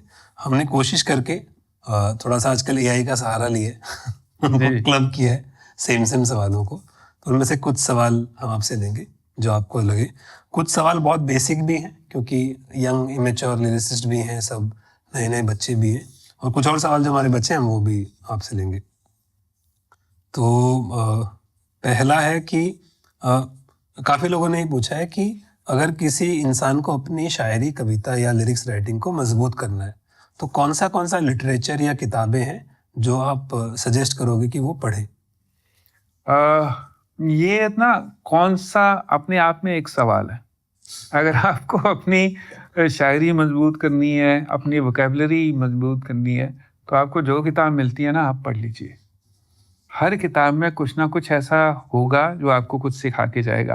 वो कहते हैं ना कि अच्छी पिक्चर तो आप देख ही लेते हैं, खराब भी देख लीजिए ताकि आपको पता चल जाए कि ऐसी तो नहीं बनानी। अगर आपका इंटरेस्ट है तो आप पढ़ लीजिए। पढ़ना जरूरी है। पढ़ना जरूरी है। और मेरा अपना तरीका ये है, अगर 200 पेज की किताब है फॉर एग्जाम्पल, मैं राइटर को लिबर्टी 50 पेज की देता हूँ। बिल्कुल मैं बहुत पते की बात बता रहा हूँ आपको कि मैं तुम्हें 50 पेज तक पढ़ने का समय देता हूँ। अगर तुमने मुझे पकड़ लिया फिर तो मैं आगे के 150 पन्ने पढ़ूंगा। अगर तुम 50 पेज में मुझे नहीं पढ़ पाए तो फिर मैं किताब बंद करके रख दूंगा, फिर मैं अगली किताब पे जाऊंगा। बहुत सी बात है सर। कि आपने 25% उसका पढ़ लिया है, अभी भी आपका इंटरेस्ट जनरेट नहीं हुआ है, कुछ नहीं मिला है आपको, तो फिर आप ये मान लीजिए कि आगे भी शायद नहीं हो कुछ, शायद ना हो कुछ। करेक्ट, ठीक है सर। अगला है कि share some memories of biggest chartbuster of last decade अगर तुम साथ हो। एक्चुअली ये गाना कोई और था और हमने गाना बनाया और डायरेक्टर ने शूट भी कर लिया गाना। और शूट करने के बाद जब ये गाना आया तो मैंने और रहमान साहब ने देखा कि क्या आया हुआ है। एडिट करने के बाद वो शूट हुआ गाना हमें इतना कमाल का लगा, हमें अपना गाना फीका पड़ लगने लग गया जो हमने बनाया था। तो कुदरती कह लीजिए एक अच्छी बात ये थी कि लिपसिंक नहीं था गाना। तो डायरेक्टर को बोला इम्तियाज को कि हम एक और ट्राई करते हैं। उसने कहा ठीक है कीजिए आप। तो हमने और ट्राई किया गाना, वो भी वहाँ नहीं पहुँचा। फिर हमने एक और ट्राई किया, वो भी वहाँ नहीं पहुँचा। तो अल्टीमेटली ऐसी बातचीत चल रही थी। तो बातचीत चलते चलते हमने एक मुखड़ा बनाया था उसका कि अब तेरे प्यार की कुछ ज़रूरत नहीं मुझे, अब तेरे प्यार की कुछ ज़रूरत नहीं मुझे, ये भी नहीं कि तुझसे मोहब्बत नहीं मुझे, है ना। वो भी हमने रिजेक्ट कर दिया। तो ऐसे बात करते हुए रहमान साहब ने कहा कि अच्छा यार कोई ऐसी कोई और लाइन बता, कोई और। तो मैंने कहा अगर तुम साथ हो। तो इतनी सी लाइन थी जिस पे उन्होंने कंपोजिशन बना ली। और बनाने के बाद फिर मैंने वो पूरा गाना लिखा। कंपोजिशन जब मेरे पास आ गई, मुझे याद है वो रात के 2-2:30 बजे थे और मैं सुन चुका था, काफ़ी 8-10 बार कंपोजिशन सुन चुका था। तो इम्तियाज़ ने फ़ोन करके मुझे पूछा कंपोजिशन सुनी तूने? मैंने कहा हाँ। कैसी लग रही है? मैंने कहा बहुत बढ़िया है, बहुत अच्छी है। तो क्या तेरे दिमाग में आ रहा है? मैंने कहा मेरे दिमाग में सिर्फ ये आ रहा है कि गाने की शुरुआत ना कुछ कल, पल, हल ऐसे साउंड से होनी चाहिए। तो कहता ओके। तो मैंने कहा बस मुझे और तो कुछ समझ में नहीं आया, अभी तो मैं लिखूंगा तो पता चलेगा। तो ऐसे थोड़ी थोड़ी चीज़ें होती हैं जो एक पूरा गाना बना देती हैं। तो मेमोरी मेरे लिए अगर तुम साथ हो कि वही है कि कुछ है नहीं, खाली कागज़ है और खाली कागज़ के ऊपर कुछ लिखना है। Correct sir. आपने बोला कि आपने 3 बार गाने बनाए थे, ये तो आपने अपनी चॉइस से बनाए, करेक्ट? आपने और रहमान साहब ने मिलके अपनी चॉइस से बनाए। कभी ऐसा भी होता है कि गाने रिजेक्ट होते हैं, बार बार आपको बनाने पड़ते हैं, एंड अगर ऐसा होता है तो कैसे हैंडल करते हैं? मैंने बहुत बार होता है और बहुत मज़ा आता है। बहुत मज़ा इस वजह से आता है, मुझे लगता है कि वो जितना ज़्यादा कुरेदते हैं ना आप अपने आप को, मुझे ऐसा लगता है कि एक नई चीज़ आपके सामने निकलती है। थर्ड ड्राफ्ट आपका एक्चुअल ड्राफ्ट होता है। पहला ड्राफ्ट जो होता है आप बनाते हैं वो ड्राफ्ट होता है जो आज तक आपने 100, 200, 500 गाने सुने हुए हैं, वो जो दिमाग में चल रहे हैं वो पहला ड्राफ्ट होता है, जो कोई बहुत ज़्यादा ख़ास ड्राफ्ट होता नहीं है। फिर आप थोड़ा सा और डीप करेक्टर में जाते हैं, फिर वो थर्ड एक ड्राफ्ट आता है जो लगता है कि ये सिचुएशन के हिसाब से भी करेक्ट ड्राफ्ट है और ये सही जा भी रहा है, लेकिन आपका सही ड्राफ्ट जब रिजेक्ट होने लगता है तो थोड़ी सी इरिटेशन होनी शुरू हो जाती है, थोड़ी सी तकलीफ शुरू हो जाती है। तो वो बहुत बार होता है कि वो जो मज़ा है वो मज़ा एक पॉइंट तक आता है, आफ्टर ए पॉइंट फिर वो काम लगने लग जाता है। करेक्ट। क्योंकि आपकी सिचुएशन नहीं बदली है, आपका एक्टर नहीं बदला है, आपकी फिल्म नहीं बदली है, कुछ नहीं बदला है। एक ही सिचुएशन पे 5 गाने लिखने हैं आपको, अगर 5 ड्राफ्ट बनाने हैं तो ऑब्वियसली पहला तो आप एक सुना सुनाया सा बनाएंगे ड्राफ्ट, फिर दूसरा तीसरा थोड़ा सही ड्राफ्ट बनेगा, फिर वो क्वालिटी गिरने लगती है। मुझे ऐसा लगता है जब क्वालिटी गिरने लगती है तो इरिटेशन होने लगती है। तो ऐसा कभी हुआ है कि एक गाना कहीं रिजेक्ट हुआ और वही सेम गाना दूसरी जगह सुपर हिट हुआ? जी, बता सकते हैं कोई गाना? जैसे एक गाना बहुत हिट हुआ, मेरा और प्रीतम दा का गाना था, मैं रंग शरबतों का तू मीठे घाट का पानी। तो वो बहुत हिट हो गया गाना। एक्चुअली हमने बनाया किसी और जगह के लिए था, वहाँ पे वो गाना पसंद ही नहीं आया उनको। एंड फिर जबकि मुझे और प्रीतम दा को बहुत कॉन्फिडेंस था इस गाने पे कि यार ये गाना बहुत अच्छा गाना है, ये हिट होगा ही होगा। तो हमने किसी और पिक्चर आई थी फटा पोस्टर निकला हीरो, उसमें डाला इस गाने को और वो गाना बहुत सुपर हिट हो गया। लिखा है कि क्या आप रुआ गाने का इंस्पिरेशन डिटेल में बता सकते हो? और आपने एक फ्रेज यूज किया है पंजाबी में, हरजाई अखियां अलसाई अखियां।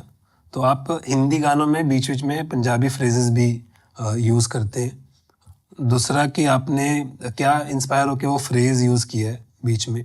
हाँ, तो ये पहला तो ये कि ब्रीफ यही था कि गाना रोमांटिक है पर रोमांस में ना थोड़ा सा शक है, तो रोमांस भी रहे और शक भी रहे, इसीलिए वो शक भी तुझ पे हक भी तुझ पे लाइन आती है उसमें। इतने से ब्रीफ के साथ रुआ गाना लिखा गया। और रही बात जहाँ तक के बीच बीच में थोड़ी सी पंजाबी की, कभी भी आउट ऑफ करेक्टर नहीं मैं जाता, ऐसा मेरा बहुत कोशिश रहती है कि मैं, ऐसा नहीं है कि कोई गुजरात का इंटीरियर का करेक्टर है और वो बहुत खालिश उर्दू में बात कर रहा है, करेक्ट। या मान लीजिए पंजाब का करेक्टर है तो just to fit in the word मैं कोई ऐसा पर्शियन वर्ड ले आऊं जो जिससे लगे कि गाना तो लफ्ज़ तो बहुत अच्छा है पर उसके साथ कोई मतलब ना हो। अब ये भी क्योंकि टाइगर कॉन्टिन्यूटी में चलती आ रही एक फिल्म है, और वो अगर आपको याद हो तो एक इससे पहले वाली पिक्चर में जो गाना आया था वो कौन सा? दिल दियां गल्लां। दिल दियां गल्लां पंजाबी टच वाला गाना था, राइट। अब ये कैरेक्टर तो वही आगे बढ़ रहा है। अब अगर ये वही कैरेक्टर आगे बढ़ रहा है तो ऑब्वियसली इसकी मिट्टी वही है, इसकी ज़बान वही है, इसका उठना बैठना वही है, तो उसी की बढ़त है ये हरजाई अखियां अलसाई अखियां। आपकी बॉन्डिंग मोहित चौहान के साथ? मोहित चौहान बहुत अच्छा दोस्त है, बहुत बढ़िया सिंगर है, और हमने पहला गाना शूट मतलब जो रिकॉर्ड किया था वो तुमसे ही किया था। उस टाइम मैं मोहित को नहीं जानता, जब भी मेट जी, उस टाइम मैं मोहित को नहीं जानता था। फिर उसके बाद फिर लव आजकल में भी दूरियां गाना था, फिर राजनीति फिल्म आई थी भागी सी भीगी सी गाना था उसमें, वो भी था। तो कुदरती गाने ऐसे होते गए कि हमारा एक आर्टिस्टिक बॉन्ड भी बनता गया और काम भी अच्छा होता गया। तो कुछ और नया आने वाला? चमकीला में तो था ही, कुछ और नया देख सकते हैं मोहित के साथ? बिल्कुल बिल्कुल देखेंगे जल्दी यार। Okay sir. आपके अपकमिंग प्रोजेक्ट्स क्या है फिल्मों में, और क्या आप आशिकी 3 भी लिख रहे हैं? नहीं, मैं आशिकी 3 अभी तक तो नहीं लिख रहा हूँ। और नए प्रोजेक्ट कौन से हैं? नए प्रोजेक्ट यही है कि एक आमिर खान प्रोडक्शन की एक पिक्चर आ रही है उनके बेटे की, जुनैद की, वो मैं लिख रहा हूँ उसके गाने। और उसके अलावा एक छावा पिक्चर आ रही है मैडॉक की, उसके गाने लिख रहा हूँ।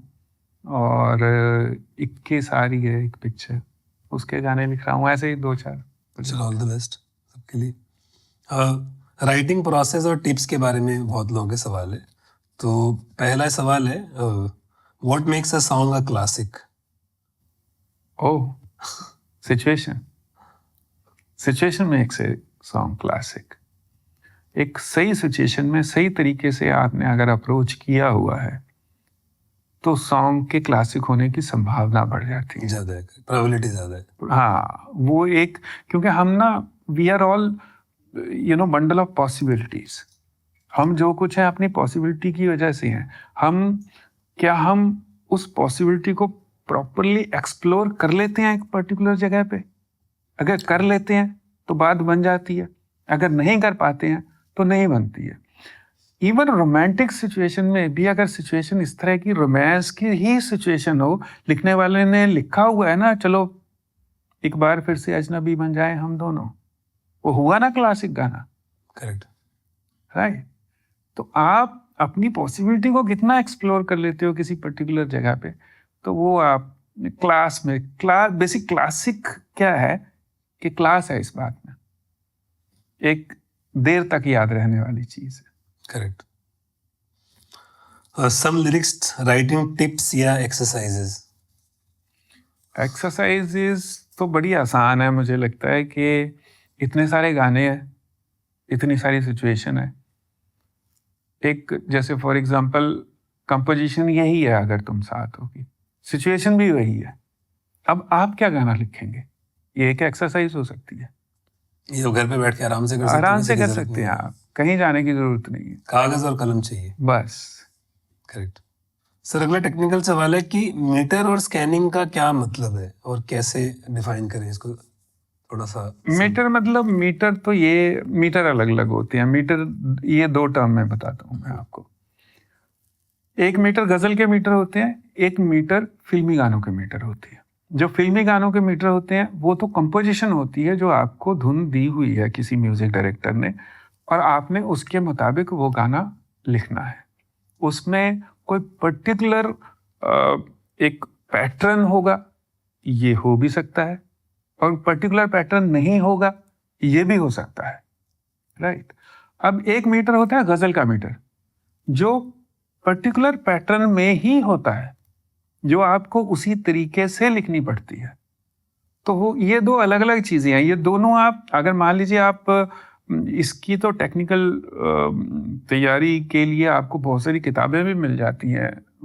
गजल के लिए तो अरूज कहते हैं इसको, अरूज नाम से आपको अरूज की बहुत सारी किताबें मिल जाएंगी। और जैसा मैंने कहा कि मीटर की प्रैक्टिस आप जो ऑलरेडी बन चुके गाने हैं उन पे अपने गाने लिख के आप प्रैक्टिस कर सकते हैं। एग्जांपल देके समझा सकते हैं सर? मीटर का एग्जांपल? ओके, चलिए मैं आपको एग्जांपल देके समझाता हूँ इसको। जैसे मैंने कहा कि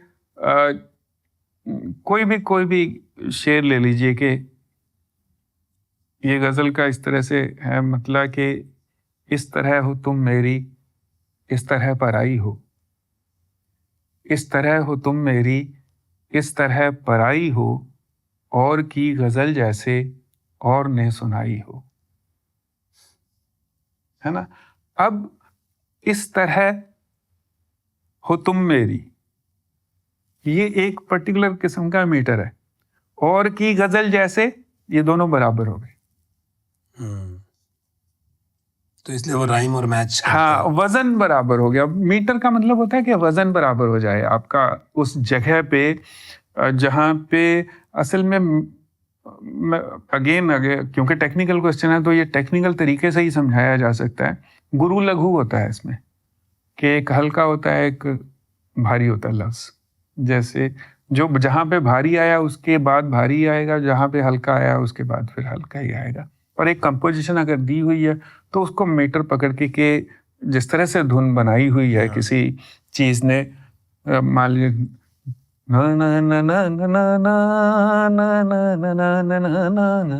तो आपको ये समझ में आनी चाहिए कि ये कंपोजिशन क्या रही है, कहाँ टूट रही है। तो वो एक बार आपको समझ में आ गई बात, तो एक बार भी एक्स्ट्रा लगाएंगे तो उसका चेंज हो जाता है वजन चेंज हो जाता है उसका। Okay sir. क्रिएटिव ब्लॉक को ओवरकम करने के लिए क्या करना चाहिए? देखिए, जो एक्सरसाइज कर सकते हैं उनको एक्सरसाइज करनी चाहिए। मैं मजाक नहीं कर रहा हूँ, ये बिल्कुल सच बात है। क्रिएटिव ब्लॉक आता है ना, क्यों आता है? क्योंकि आप एक ही जगह पे सोच सोच के थक जाता है दिमाग, इस वजह से क्रिएटिव ब्लॉक आता है। अब आपने वो दिमाग का स्विच ऑफ करना है। अब दिमाग का कोई स्विच तो होता नहीं, तो कैसे ऑफ करेंगे? आप भारी भारी वजन उठाएंगे तो दिमाग अपने आप सोचना बंद कर देगा। या आप दौड़ पे निकल जाइए, भाग जाइए, एक वॉक ले लीजिए, रनिंग कीजिए। मुझे डाइवर्ट कर हाँ, मतलब बेसिकली आपने सोचना बंद करना है। करेक्ट। वो सोचना बंद कैसे हो सकता है? वो किसी भी तरीके से हो सकता है सोचना बंद। एक्सरसाइज शुरू कर दो तो सोचना बंद हो जाएगा। दौड़ने लग जाओगे तो आप सोच नहीं पाओगे।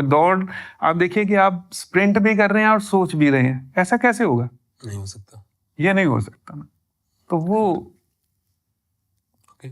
अगला अगेन इमोशनल सवाल है, how to manage disappointment? How to manage disappointment. Disappointment को कैसे मैनेज करना है, ये मुझे लगता है कि if you have faith in yourself, तो don't take disappointment as a disappointment, it's a postponement of success only. True, actually आपकी कहानी पे ये फिट भी बैठता है कि जब भी ऐसा कुछ हुआ है तो आपने उसको सक्सेस मतलब आने वाली उसका रास्ता ही देखा है, आपने उसको एंड नहीं देखा है। मुझे कहीं लगता है कि शायद कहीं ना अपना सेल्फ कॉन्फिडेंस की कमी की वजह से भी डिसअपॉइंटमेंट होती है। करेक्ट, ये भी एक तरीके की आदत है। हाँ, तो करेक्ट सर। अगला कोलैबोरेशंस के अराउंड है कि आपने काफ़ी सारे म्यूजिक डायरेक्टर्स के साथ काम किए। सबसे अच्छी लिरिक्स राइटिंग का सेंस किसका है या किन किन का है? म्यूजिक डायरेक्टर का सबका ही अच्छा है। मतलब सब अच्छा है इन द सेंस, मैं ऐसा नहीं कह रहा हूँ सबका अच्छा है, उससे कोई एक पार्लियामेंटेरियन करेक्ट आंसर देने की कोशिश नहीं कर रहा हूँ मैं, क्योंकि वो आप म्यूजिक अर्थ से ज्यादा साउंड देखते हैं। अर्थ तो आप ही देखोगे ना, मीनिंग तो आप ही देखोगे। साउंड में सबके सब वैसे ही उतने ही पक्के हैं, वो भले वो प्रीतम दा हो, भले वो रहमान सर हो, भले वो विशाल शेखर हो, क्योंकि उनको पता है कि साउंड कौन सा वर्क कर रहा है। और उनको ये भी पता है कि मीनिंग देखने की जिम्मेदारी तो ऑब्वियसली लिरिसिस्ट की है। करेक्ट। आपका क्या टेक है रैप म्यूजिक पे? रैप म्यूजिक, हिप हॉप मुझे ज़्यादा पसंद नहीं है। मुझे ज़्यादा पसंद इस वजह से नहीं है क्योंकि एक उसमें ना रेबल है, एक जो रिदमिक पोइट्री होता है ना। एक्चुअली रैप क्या है कि एक पोइट्री एक रिदम में बोली गई, तो उसमें मुझे हमेशा पोइट्री मिसिंग लगती है। उसमें थोड़ा सा मुझे अग्रेशन लगता है, और कई बार वो अग्रेशन फेक भी लगता है मुझे। तो जो चीज़ें फेक होती हैं, जो वहाँ से नहीं आई होती जहाँ से आनी चाहिए, पर्टिकुलरली मैं हिंदी रैप की बात कर रहा हूँ। ऐसा नहीं है, अगर आप एमएनएम के रैप की बात करेंगे तो मुझे वो करेक्ट लगता है क्योंकि वो उस जोन से आई हुई चीज़ है। यहाँ पे मुझे थोड़ा रैप का सिनारियो, सॉरी, आप ये बोल रहे हैं कि रैप आपको सही लगता है, लेकिन अगर वो सिर्फ बनाने के लिए बनाया गया हो तो आपको सही नहीं? हाँ, मतलब अगर वो सही जगह से नहीं आया तो वो मुझे फेक लगता है। जब कोई कंपोजर और लिरिसिस्ट डिसएग्री करते हैं किसी चीज पे, तब कैसे हैंडल करते हैं और how do you feel about it? जब कोई कंपोजर और किसी कंपोजर के साथ आपका डिसएग्रीमेंट होता है कि आप बोल रहे हो कि मेरे को तो गाना बहुत पसंद है, हाँ, वो बोल रहे नहीं यार मुझे तो पसंद नहीं है, तो देखो वो होता है टीम का कैप्टन, राइट। तो एक प्लेयर तो कैप्टन की मानेगा ना, ओके तुम्हें पसंद नहीं है कोई बात नहीं, मैं एक और ड्राफ्ट लेके आता हूँ, हम कंपैरिजन कर लेंगे, जो अच्छा लगेगा उसको रख लेंगे। और ऐसा बहुत बार हुआ है कि जो पहले रिजेक्ट हो गया गाना, बाद में वो गाना रख ही लिया गया, क्योंकि उसके बाद कोई वैसा ड्राफ्ट ही नहीं बन पाया जो करेक्ट जगह पे आए, उस जगह पे जहाँ आना चाहिए। अगला सवाल है बहुत इंपॉर्टेंट दो, कि पहला तो आईपीआरएस से साल में कितने पैसे की कमाई होती है? ओके ओके ओके, मतलब रेंज भी बता सकते हैं? नहीं नहीं, मैं रेंज की एग्जैक्ट फिगर बताऊंगा सर। तकरीबन 1 अरब 25 करोड़ 700 15 तो हो ही गई है अब तक। इससे गुजारा हो जाएगा या और कुछ बताऊं सर? भगवान करे ये सच हो। सच हो और एक ऐसा दिन आए मेरे जीवन काल में जब किसी को भी जी ये पैसा मिले, और मेरे ख्याल से आएगा सर। नहीं आएगा, 1 बिल्कुल अरब आएगा। रुपए तो आ जाएंगे सर। ठीक है। मतलब अच्छी खासी है, आंसर ये है कि अच्छी खासी है। दूसरा भी सवाल उसी से जुड़ा था कि लिरिसिस्ट के अर्निंग के जरिए क्या क्या होते हैं apart from writing for films?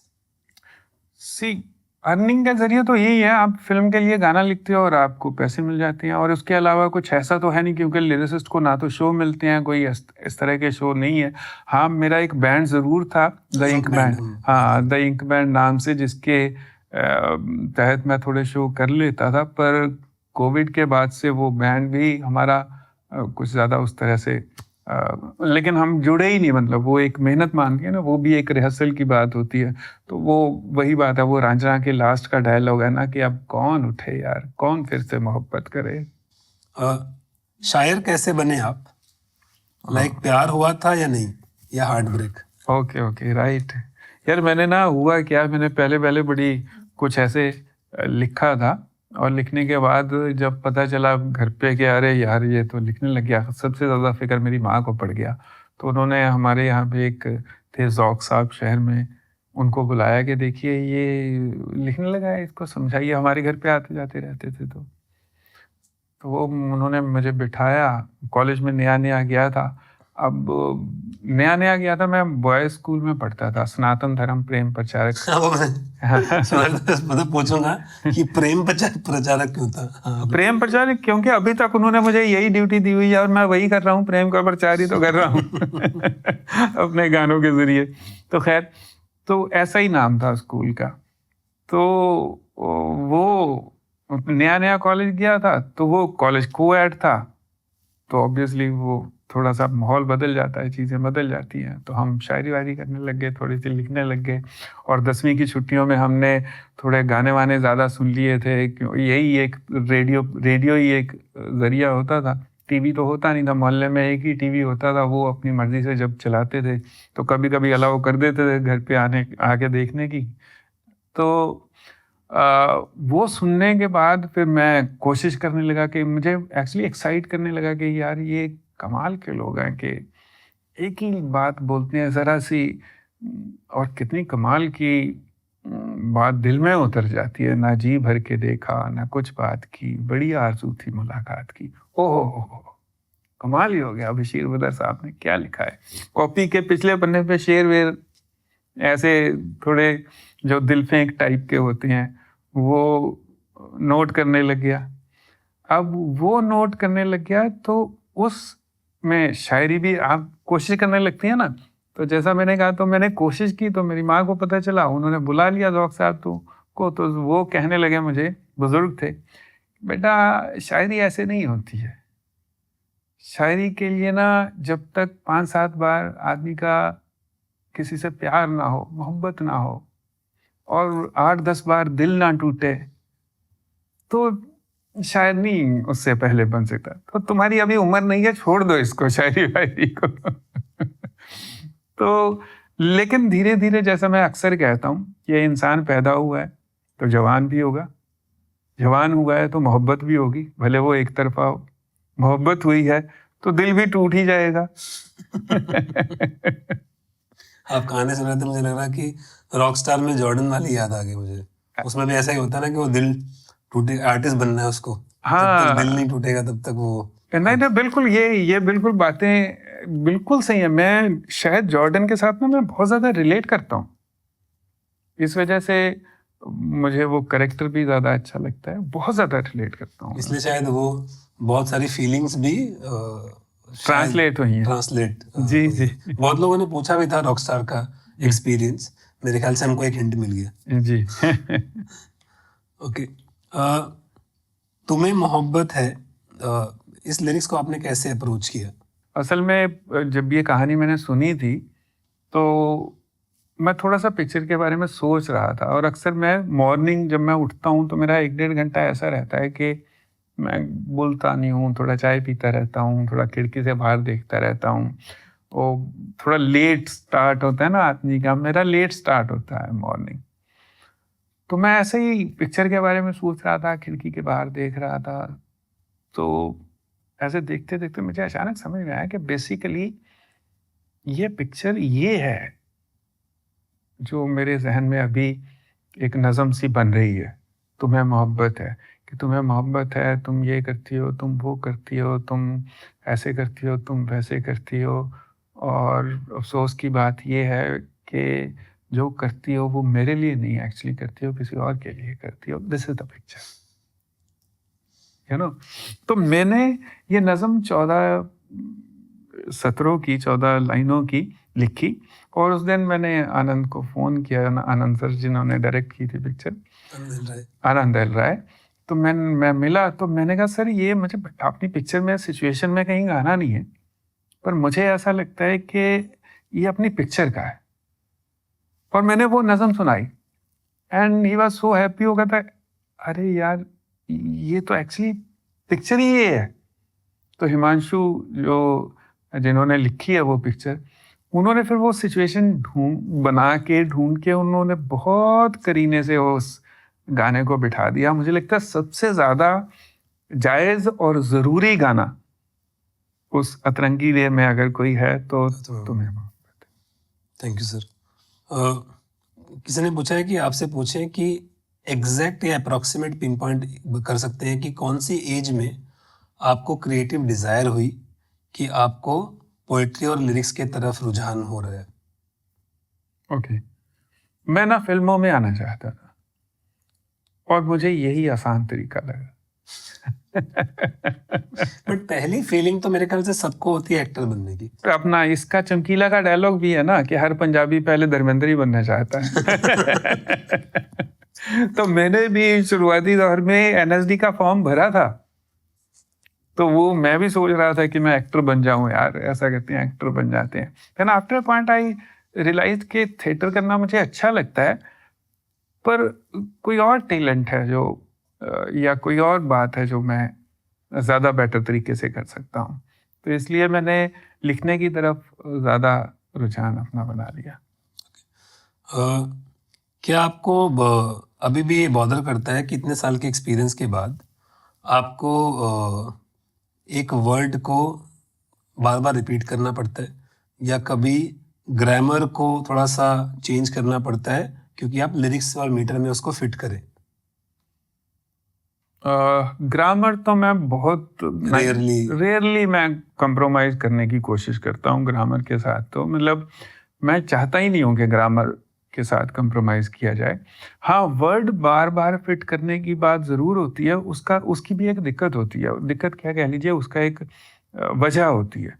वजह होती है कि जब कंपोज़र गाना कंपोज कर रहा होता है जनरली, तो वो कुछ वर्ड्स में कंपोज करता है, और कंपोजर की जो वोकैबुलरी होती है उसमें उस तरह के वर्ड होते हैं जो बड़े कॉमन होते हैं। जैसे प्रीतम दा नशा बहुत यूज करते हैं कंपोज करते हुए, या कोई कंपोजर है जैसे संदेश है वो पिया बहुत यूज करते हैं, कोई कंपोजर है वो रंग बहुत यूज करेगा, उसके हर गाने में वही होगा। तो आपको उसी वजन का, उसी मीटर का कोई लफ्ज ढूंढना पड़ेगा। अब पिया को आप कितना किया, दिया और सिया करते रहेंगे आप या रंग को कितना अंग संग करते रहेंगे, तो वो आपको वजन तो उसी जोन में जाना है। तो लेकिन ये है कि उसी लफ्ज को अगर आपका अर्थ बदल जाएगा, उस रंग का अर्थ बदल जाएगा। फॉर एग्जाम्पल, आज रंग है री, अमीर खुसरो का साहब का है ना, हजरत अमीर खुसरो का आज रंग है री, आपने सुना? तो वहां रंग का मतलब कुछ और है। करेक्ट, रंग मतलब माहौल। हाँ, है ना।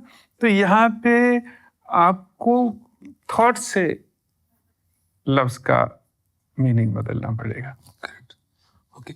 अगला है कि फर्स्ट टाइम सॉन्ग राइटर्स आपके हिसाब से क्या क्या कॉमन मिस्टेक करते हैं? ओके, सबसे पहले तो वो ओरिजिनलिटी ऑफ थॉट है जो वो उनकी ओरिजिनल नहीं होती, ऐसा मुझे लगता है। बहुत सारे ऐसे हैं सिंगर्स जो कंपोज भी करते हैं, गाते भी हैं आजकल। उनकी थॉट में मुझे कोई कोहेरेंस नहीं लगता, ओरिजिनलिटी ऑफ थॉट नहीं लगती। दूसरे यूसेज ऑफ वर्ड्स और ग्रामर मुझे बहुत कई बार खलता है, पर क्योंकि हम ध्यान नहीं देते हैं उन चीज़ों पे, हमें मज़ा आ रहा है तो इस वजह से हम बहुत सारे लोग सुन भी लेते हैं। जनरल मिस्टेक जो होती है मेरे हिसाब से वो ग्रामर की मिस्टेक होती है और originality of thought. Actually collection of thought करते हैं हाँ। सब लोग कि इधर से आ गया, उधर से आ गया, उधर से आ गया, और फिर वो अमालगामेशन सा हो जाता है। उसका एक चेहरा मोहरा नहीं कोई बनता गाने का। एक कि ओके ये गाना ये कह रहा है। मतलब मेरे को ऐसे एक अजीब सा एग्जांपल आ रहा है कि खिचड़ी बनानी है, 5 तरीके की खिचड़ी को मिला के मिक्स करके परोस दिया, बस तो बस ऐसा हो बस जाता है कभी कभी। राइट। आप एक फीमेल पर्सपेक्टिव के से गाने कैसे लिखते हैं? जब आप एक फीमेल कैरेक्टर के लिए गाने लिखते हैं तो एक फीमेल का अलग पर्सपेक्टिव होती है, अलग सोच होती है, राइट। तो वो उसमें आप कैसे डालते हैं अपने आप को? एक्चुअली इमोशन मेल या फीमेल नहीं होता। करेक्ट, इमोशन होता है। हम सिर्फ और सिर्फ जेंडर बदलते हैं, इमोशन नहीं बदलते। मैं रो रहा हूं, मैं रो रही हूं ही करते हैं हम, और कुछ नहीं करते। तो अगर मैं बहुत बड़ा कोई फलसफा सुनाऊं कि मैं फीमेल के लिए ये करता हूं वो करता हूं, ऐसा कुछ नहीं होता है। आप इमोशन पकड़ते हैं कि ओके इस लड़की को क्या क्या तकलीफ क्या है, इसका दिल टूटा हुआ है, ये मोहब्बत में परेशान है, ये अकेली है। ओके ये अकेली है तो मैं बतौर राइटर मैं भी अकेला हूं, तो मैं क्या कहना चाहता हूं इसकी सिचुएशन में, मैं ये कहना चाहता हूं। उसके बाद सिर्फ जेंडर ही तो बदलना है। सही है। Why is there a lack of female solo love songs? And that I don't know. I really want to write. अभी मैंने लिखा है ना, तो क्या जाने। करेक्ट, अभी तो रिसेंटली हाँ। लिखा है। ओके सर, कुछ और सवाल है जी। आखिरी। आप सर आप ना पहले एक्टिंग भी करते थे, थिएटर में, ये थिएटर में थे, और लिरिक्स भी लिखते थे। तो जब कोई भी कलाकार 4-5 चीजें करता है तो उसको ये, ऐसे बहुत सारे लोग हैं वो भी अभी 5-6 चीजें कर रहे होंगे, उसमें से कौन सी चीज आपको, जैसे पॉइंट आपने लिरिक्स लिखना सबसे मेन चुना, वो डिसीजन आपने कैसे लिया और किसी को भी कैसे लेना चाहिए? हाँ, मुझे ऐसा लगता है जैसे मैंने पहले बात की ना, हम सब में ना पॉसिबिलिटीज सारी हैं सर। कि जब हम इस दुनिया में आते हैं ना, वो सारी पॉसिबिलिटीज हमारे अंदर होती है। सवाल ये है कि हमारा इंटरेस्ट किस तरफ है। वो छोटे छोटे पौधों की तरह होती है, हम किस पौधे को ज्यादा पानी देते हैं, धूप दिखाते हैं, वो पौधा बड़ा हो जाता है, बाकी सारे पौधे। अब कैसे इसको सम्मानना है कि ये मुझे गिटार बजाना भी आता है, मुझे साइकिलिंग भी पसंद है, मुझे बिजनेस डील करने में भी बड़ा मज़ा आता है, या मुझे टीचिंग करने में भी मज़ा आता है। अब अगर इन चारों में से आपको कुछ चूज करना है, अब वो चूज कीजिए जो जिसमें आपको ये लगता है कि ये काम तो यार मुझसे ज़्यादा मेहनत भी नहीं मांग रहा है और मुझे मज़ा भी आ रहा है। एफर्टलेस हो रहा है। एफर्टलेस हो रहा है जो हम बॉर्न टैलेंट उसी को बोलते हैं ना, जो बिना एफर्ट, अरे ये तो गॉड गिफ्टेड है, क्योंकि उसका एफर्ट नहीं लग रहा उसमें। Correct, right. Correct sir. Sir लिखने के टाइम पे कोई ऐसी रिचुअल या हैबिट है जो आप करते हैं? मैं करता हूँ, बहुत सारे लोग करते हैं, या बहुत सारे लोग करते थे, मुझे ऐसा भी लगता है। जैसे मैं कोने में लेफ्ट हैंड साइड पे ऊपर उर्दू में 7-8-6 लिखता हूँ और नीचे 5 लाइनें लगाता हूँ। और ये मुझे शायद वो बचपन की तरबियत कह लो या किस तरह की परवरिश कह लो, उसको क्या कहना चाहिए मुझे नहीं पता, पर मैं ये ज़रूर करता हूँ। उससे मुझे अभी ये ज़रूर हो गया है, कई बार थॉट आपके पास होता है, आप लिखने लगते हो ना तो पेन ही नहीं चलता। ऐसा होता है ना कि फर्स्ट वर्ड 2-3 बार आपको वो डालना पड़ता है, उसमें आपका इमोशन टूट जाता है वो, जिस गश के साथ आप लिखना चाहते हो। वो लिखने के साथ कम से कम इतना तो समझ में आ जाता है कि पेन तो ठीक ठाक चल रहा है।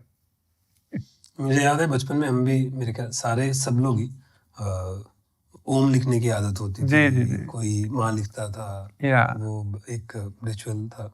हाँ, आपको कौन सा गाना बनाने में सबसे ज्यादा टाइम लगा? इसका फनी आंसर तो ये है सर कि जिस डायरेक्टर को सबसे ज्यादा कंफ्यूजन था अपनी सिचुएशन के बारे में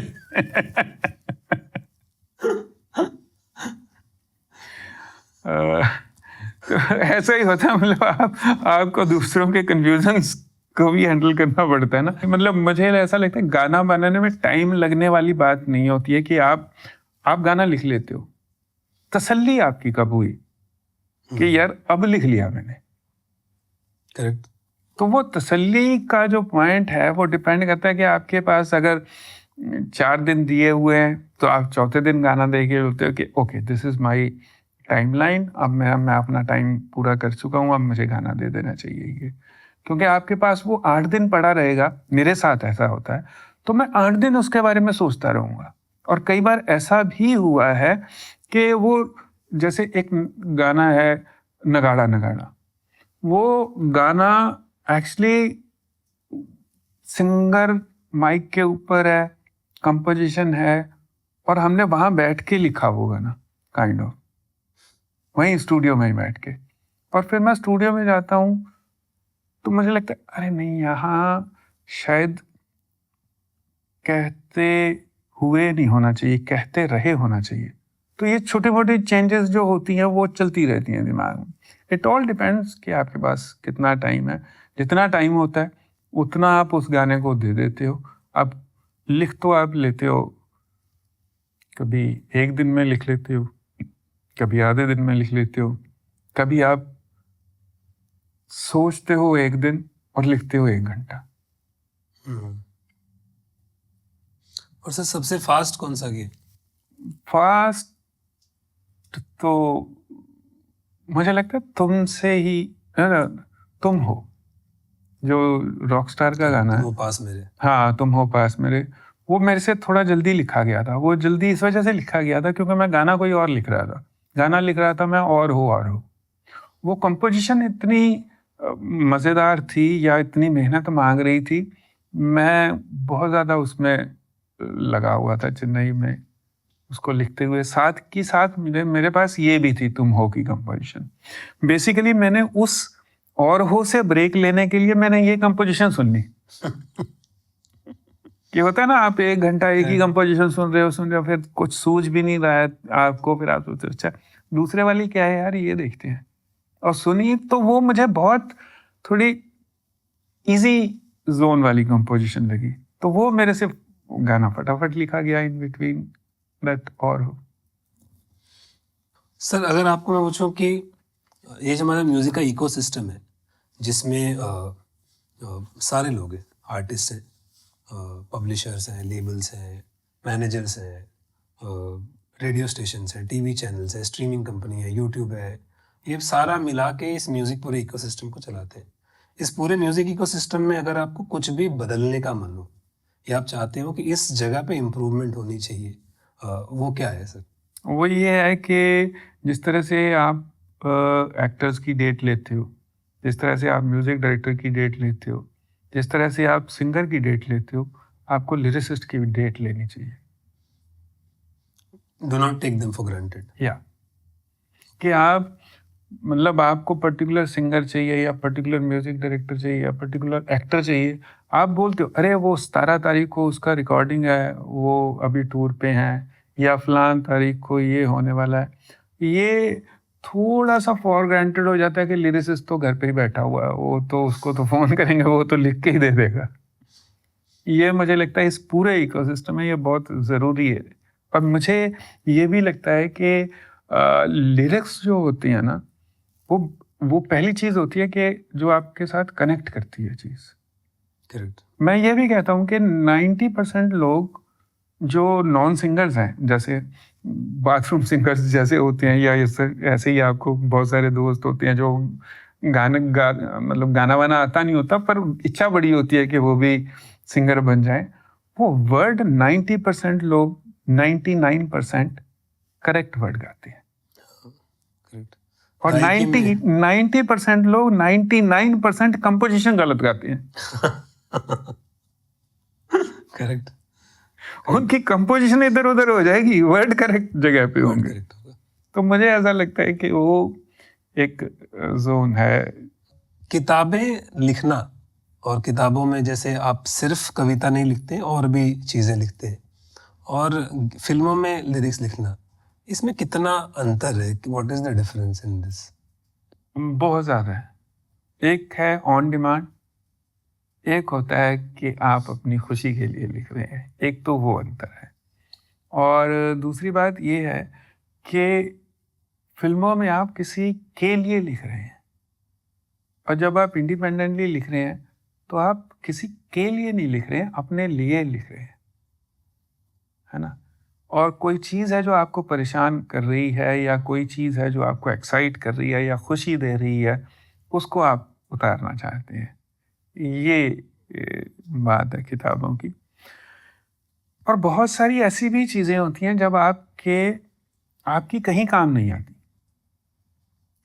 मैंने कुछ लिखा और उसमें से 2 लाइनें निकाल दी डायरेक्टर ने या प्रोड्यूसर ने कि यार ये नहीं चाहिए। अब मुझे लगता है कि यार इसमें इतनी बढ़िया बात है, ये निकल गई है, कोई बात नहीं, मैं उनको रख लेता हूँ कई बार, और उस थॉट को फिर मैं एक्सटेंड करता हूँ। और उस थॉट को इसलिए नहीं, मुझे सिर्फ इसलिए कि मैं अपने आप को टेस्ट करने की कोशिश करता हूँ कि मुझे लग रहा था कि इसमें कुछ बात है, या मतलब was I what I was thinking right, और it was just एक राइटर को अपना लिखा सब कुछ पसंद दिया जाता है, वैसी बात है। तो मैं उसको एक्सटेंड करता हूँ, और वो बहुत सारी कई बार चीज़ अच्छी बन जाती है। जैसे मैंने जो आपको किताब दी 1 महीना नज़्मों का, उसमें एक नज़्म है ऐसे ना देखो, और वो एक गाना भी है रांझना पिक्चर का। Correct. But version same version है या उसमें ऑलमोस्ट सेम वर्जन है। वो फर्क सिर्फ ये लगता है कि वो इंडिपेंडेंट जॉब है और वो जॉब ऑन डिमांड है, ये बात है। और सर आपकी जो चारों किताबें जी उसके बाद में कुछ बता सकते हैं? जी, मेरी सबसे पहले किताब आई थी समकालीन हिंदी कविता समय और समाज। फिर एक दूसरी किताब है बोलती दीवारें, वो प्ले है। शुरुआत जिसकी श्री राम रेपेट्री में पहला शो हुआ था, वहाँ से हुई थी। और फिर तीसरी किताब है 1 महीना नज़्मों का, उसमें नज़्में हैं। और एक चौथी किताब है काली औरत का ख्वाब, वो चमेली से लेके थोड़ा behind the scenes of song के, वो गाने लिखने के पीछे कहानी क्या है, उसके बारे में किताब। और सर जैसे आप रिबेलियस थे बचपन में, तो उस टाइम शायद आप अपॉर्चुनिटी ढूंढ रहे थे एक फिल्म मेकर या कंपोजर के साथ काम करने की, और जिसने भी आपकी उस एनर्जी को चांस दिया तो आपको तो उससे फ़ायदा हुआ ही, उनको भी उससे फ़ायदा हुआ, उनको भी सक्सेस मिली या अच्छा काम मिला। तो ऐसे ही हर दौर में नए नए बच्चे, नए नए लोग आते हैं। आज ऐसे बहुत सारे लोग हैं जो शायद आपको ढूंढ रहे हैं, जो आपके साथ काम करना चाहते हैं। हो सकता है कोई एक कंपोजर हो, या हो सकता है कि किन्हीं के पास एक ऐसा आइडिया हो जो बोल रहे हैं कि इरशाद जी आप किताबें भी लिखते हैं, आपने प्लेस भी किए हैं, आपने टीवी भी किए, आपने फिल्म भी की है, फिल्मों के गाने भी किए हैं। हम चाहते हैं आपके साथ एक ऐसी चीज़ क्रिएट करें जो शायद आज तक किसी ने की ही नहीं हो। अब अगर ऐसे कोई भी लोग हैं जो आपके साथ जुड़ना चाहते हैं, सबसे सही तरीका क्या है जिससे आप डिस्टर्ब भी ना हो? क्योंकि बहुत मुश्किल होता है जब 100, 200, 500 लोग आप तक पहुंचने की कोशिश कर रहे हैं और आप उन सारे लोगों को टाइम दे पाओ, ये प्रैक्टिकली पॉसिबल नहीं है। लेकिन आप भी चाहते हैं कि अगर कोई ऐसा इंसान है वो आप तक पहुंच पाए। तो क्या सही तरीका है जिससे वो आप तक पहुंच पाए बिना आपको डिस्टर्ब किए हुए, और आप उनकी क्रिएटिविटी को सही टाइम देख के जज कर पाए या देख पाए, वो आपको क्या भेजें, क्या बना के भेजें जिससे आपको लगे कि यार हाँ, मैं ये देख के बता सकता हूँ कि ये मेरे लिए सही है या नहीं। ये अच्छा है, क्वेश्चन तो अच्छा है, इसमें कोई दो राय नहीं। और लेकिन इसका जवाब ये है कि पहुंचना बड़ी बात नहीं है। मैंने अपनी किताबों पे अपना ईमेल आईडी लिखा हुआ है, कोई भी मुझ तक पहुंच जाता है, और बहुत सारे मेल्स आते भी हैं, ऐसा भी नहीं है कि मेल्स नहीं आते। जहां बात रुकती है कि कौन कितना जेन्युइन है, बात वहां रुकती है। करेक्ट। मतलब अभी अगर आप देखें तो ऐसे भी मेल है, सर मैंने एक गाना लिखा है और इस गाने को मैं चाहता हूं अरिजीत सिंह गाए और प्रीतम दा म्यूजिक दे, और मतलब एक ही गाना लिखा है भाई साहब आपने, वो भी मैंने पढ़ा नहीं है, जो आप नीचे फाइल अटैच किया वो खोलूंगा तो पढ़ूंगा, यू नो। बात ये नहीं, पहुंच की बात नहीं है, जेन्युइन अप्रोच, एक कौन कितना जेन्युइन है उसकी बात है, मुझे ऐसा लगता है। और इसमें जैसे बहुत सारे ऐसे भी होते हैं कि मैंने किताब लिखी है, आप किताब देख लो, मैं थोड़ा आपको 10 पेज पढ़ भेज रहा हूँ, आपको सही लगती है तो उसके बारे में अपने एक राय या टिप्पणी या कुछ ऐसा दे दो। मैं बहुत अप्रिशिएट करता हूँ ऐसी चीज़ों को, मैं पढ़ लेता हूँ, क्योंकि वो एक आदमी कोई कुछ करना चाह रहा है जो बड़ा एक जेन्युइन चीज़ है।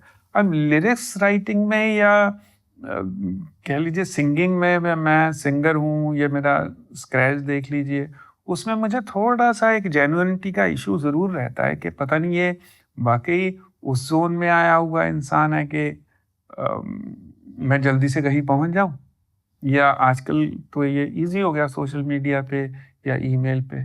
आज से थोड़ा साल पहले तो थोड़ा मुश्किल होता था, स्ट्रगल करनी पड़ती थी यहाँ तक पहुँचने के लिए भी। तो वो मेरे लिए मतलब सोशल मीडिया तो है ही है, ईमेल मेरे हैं ही हैं, पर मेरी मुश्किल ये है कि कौन जेन्युइन है कौन नहीं जेन्युइन। तो आप नॉन फिल्म नहीं करते जनरली? क्योंकि मैंने देखा डिस्कोग्राफी में नॉन फिल्म का जिक्र नहीं था कहीं भी। मैंने बिल्कुल, मेरा जो इंडिपेंडेंट करियर शुरू हुआ उसमें नॉन फिल्म से ही मेरा एक्चुअली शुरुआती एक एल्बम आई थी टाइम्स म्यूजिक की, रब्बा, जसपिंदर नरूला जी की गाई हुई एल्बम थी, और अमर हल्दीपुर जी का म्यूजिक था उसमें, और पंजाबी सूफियाना अंदाज में वो एल्बम आई थी। पर उसके बाद अभी जो इंडिपेंडेंट म्यूजिक होने लगा बाद में, मुझे ऐसा लगा कि एक तो ये फिल्म म्यूजिक से अलग कोई म्यूजिक नहीं है। जैसे कोक स्टूडियो पाकिस्तान में होता है या कोक स्टूडियो यहाँ होता है या कोई और चीज़ होती है, तो आपको पता चलता है कि ये कोई अलग चीज़ है यार। तो फिल्म के ही गाने हैं, तो फिल्म के गाने तो मैं फिल्मों में कर ही लेता हूँ, उतना तो थोड़ा हो ही जाता है मेरा। और इंडिपेंडेंट म्यूजिक में कोई ऐसा मेरे पास कोई एक्साइटिंग प्रोजेक्ट अभी तक नहीं है। प्रोजेक्ट नहीं आया है। मतलब थोड़े गाने मैंने किए हैं, एक आध गाना मैंने अरिजीत दा के साथ भी किया है, फिर शायद एक आधा और किया है, टी सीरीज के साथ किया है, कोई ऐसा बहुत ज़्यादा काम नहीं किया मैंने। तो मैं इससे ये सीख रहा हूँ आपकी बात से कि आप ये बोल रहे हैं कि कोई प्रोजेक्ट मुझे एक्साइट करना पड़ेगा। अगर मान लीजिए कोई म्यूजिक पीस भी है, बहुत सारे म्यूजिशियन आते हैं जो गाने चल रहे हैं वैसे गाने बना के भेजते हैं, सब फॉर्मूला ढूंढते हैं, उस बीच में अगर कोई स्टैंड आउट होने वाला टैलेंट, स्टैंड आउट होने वाला कॉम्पोजिशन, चाहे वो किसी भी तरीके का प्रोजेक्ट हो, अगर आपको लगेगा तो आपका इंटरेस्ट जगेगा और आप रिस्पॉन्ड करोगे। That is how it works. Correct me if I am wrong. ठीक है सर। और एक सवाल, जैसे खोजी से हमने शुरुआत की थी कि आप खोजी करेंटली, अगर मैं आपसे पूछूं तो कौन सी ऐसी चीज़ें जो आपको हल्की से एक्साइट कर रही हैं apart from being a lyricist, writing books, क्योंकि वो तो आप कर चुके हैं और कर रहे हैं, कौन सा ऐसी नई चीज़ है जो आपको भी एक्साइट कर रही है, आपको हल्का हल्का ऐसा इंट्यूशन हो रहा है कि ये हो सकता है? जो मुझे एक्साइट करें, जैसे मुझे घूमना बड़ा अच्छा लगता है, घूमता रहता हूँ मैं, घूमना मुझे बहुत पसंद है, और मुझे फिलॉसफी पढ़ना बहुत अच्छा लगता है, वो इस वजह से मुझे अच्छा लगता है क्योंकि वो मुझे समझ में नहीं आती, जो चीजें मुझे समझ में जो चीजें मुझे समझ में नहीं आती, तो उसको समझने की कोशिश करने में एक बड़ा आदमी को लगता है कि कुछ मजा आएगा यार, यहाँ कुछ कोई रहस्य है जो खुलने वाला है, तो वो मुझे बड़ा मजा आता है। और जैसे खुद को मुझे लगा कि बहुत सारे ऐसे राइटर्स हैं जिनके साथ बात करके आपसे कुछ सीखा जा सकता है उनसे, है ना, और वो दिन पर दिन हमारे हाथों से छूटते जा रहे हैं। तो क्यों ना मैं ऐसा करूं, उनके पास जाऊं, उनको बोलूं कि मैं आ रहा हूं जी, और मैं आपके साथ ऐसे ही, कोई कोई रिकॉर्डिंग नहीं है, कुछ नहीं है, सब कुछ नहीं है, एक शाम आपके साथ बैठ के चाय पीऊंगा और 2 घंटा बातें करूंगा। आजकल मैंने वो सिलसिला शुरू कर दिया है। मुझे बहुत बहुत अच्छा लगता है कि वो बातचीत करते हुए किस तरह जी। से, पहले होता था ना सर के आदमी कहते, अरे इसने तो बिस्मिल्लाह खान साहब का हुक्का भरा है भाई, हाँ। आप इससे क्या शहनाई पे बात करोगे, ये तो आपको पढ़ा के रख देगा। बिस्मिल्लाह साहब का हुक्का भरता था ये। तो जो हुक्का भरता था इंसान, उसमें ही इतना गुण होता था। अब जो शागिर्द होंगे उनमें तक कितना होता होगा, करेक्ट। है ना। तो मुझे लगता है कि वो संगीत तो बनता ही संगत से है ना। करेक्ट। अगर संगत नहीं है तो संगीत नहीं है। अब वो अलग बात है कि डिजिटल दौर में हमारी संगत थोड़ी सी कम हो गई है तो ये डिस्टेंट रिलेशन जैसा हो गया है अभी म्यूजिक बनाना, है ना। तो वो उनके साथ बैठ के बात करके, जैसे हिंदी के एक बहुत बड़े कवि हैं नरेश सक्सेना, अभी मैं 27 तारीख को उनसे मिलने वाला हूँ। 2 घंटे बैठ के उनके साथ बात करूंगा। मैंने आपके इंटरव्यूज देखे कि आपका एक फनी साइड भी है। हाँ, और तो मैं बोल रहा हूँ कि आपको कोई भी जोक, कोई भी मजाकिया किस्सा या कोई भी जोक, हाँ। जनरल जोक जो हम दोस्तों में करते हैं, जो भी आपके दिमाग में आ रहा हो, एक जोक प्लीज सुनाइए ना सर। ये तो कमाल की बात हो गई वियर्ड रिक्वेस्ट है थोड़ी सी। हाँ, तो वो हुआ ये कि एक लड़के ने एक लड़की को छेड़ दिया, और लड़की ने उसको पूछा कि तुम्हें अकल नहीं है, इंसान की तरह बिहेव करना नहीं आता, जानवर हो क्या। उसने कहा हाँ जानवर हूँ। कहता, लड़की मतलब ऐसे रिएक्ट नहीं करते थे। कहती जानवर हो। वो कहता हाँ, तू मेरी जान, मैं तेरा वर।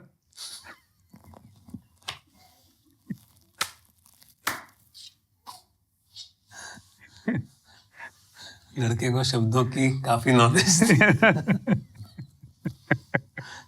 ठीक है सर। सर मैंने आपके सारे इंटरव्यूज देखे, और कोई भी कॉन्वर्सेशन निम्मो के बगैर ओह, अधूरी रहती है। ओके। तो अगर निम्मो के बारे में बात ना करें और निम्मो के बारे में वो कहा नहीं जाए तो फिर अधूरा होगा ये इंटरव्यू। गांव की गलियां पूछ रही हैं, कहाँ रहे तुम इतने दिन। गांव की गलियां पूछ रही हैं, कहाँ रहे तुम इतने दिन। निम्मो की तो शादी हो गई, हार गई थी दिन गिन गिन। बहुत देर तक रास्ता देखा, गांव को खुद पे हंसता देखा। उसे यकीन था लौटोगे तुम तो हो गए शहर में ही गुम। टूट गई फिर वो बेचारी, इंतजार में सब कुछ हारी, खुद से खुद ही गई वो छिन। कहाँ रहे तुम इतने दिन। एक मोड़ से मिला था कल मैं, उसके पास रुका एक पल में। पूछा कैसे हो तुम भाई, कैसे इतने साल बिताई। मोड़ बूढ़ा सा हुआ पड़ा था, लेकिन अब भी वहीं खड़ा था। मोड़ बूढ़ा सा हुआ पड़ा था, लेकिन अब भी वहीं खड़ा था। मुझको वो पहचान ना पाया, मैंने अपना नाम बताया। मोड़ खुशी से झूम उठा तब, बोला पढ़ा है तेरे बारे में सब। हो गए हो तुम बड़े आदमी, इंसान हो या फल हो मौसमी। 1 साल में एक ही फेरा, गांव में भी तो घर है तेरा। निम्मो ये बोला करती थी, जाने कैसे जरती थी। चली गई वो अब, लेकिन मोड़ भी मुझसे पूछ रहा था, कहाँ रहे तुम इतने दिन। निम्मो गांव की सड़क थी कच्ची, जिसको मेरे बिन रोना था। निम्मो गांव की सड़क थी कच्ची, जिसको मेरे बिन रोना था। एक दिन पक्का होना था, अच्छा हुआ कि पक्की हो गई। गांव में चलो तरक्की हो गई, हाँ पर मेरी निम्मो खो गई। क्या बात है सर। सर मेरा आखिरी सवाल कि जितने भी आपके चाहने वाले हैं, वो सारे चाहने वालों के मन में इरशाद कामिल कैसे रहना चाहते हैं?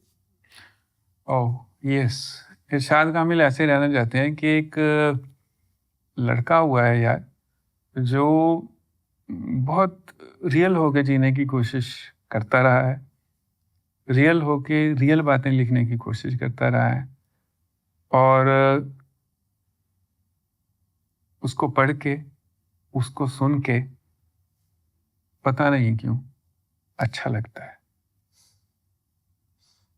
Thank you sir. बहुत अच्छा लगा बातें करके। Thank you very much. Thank you.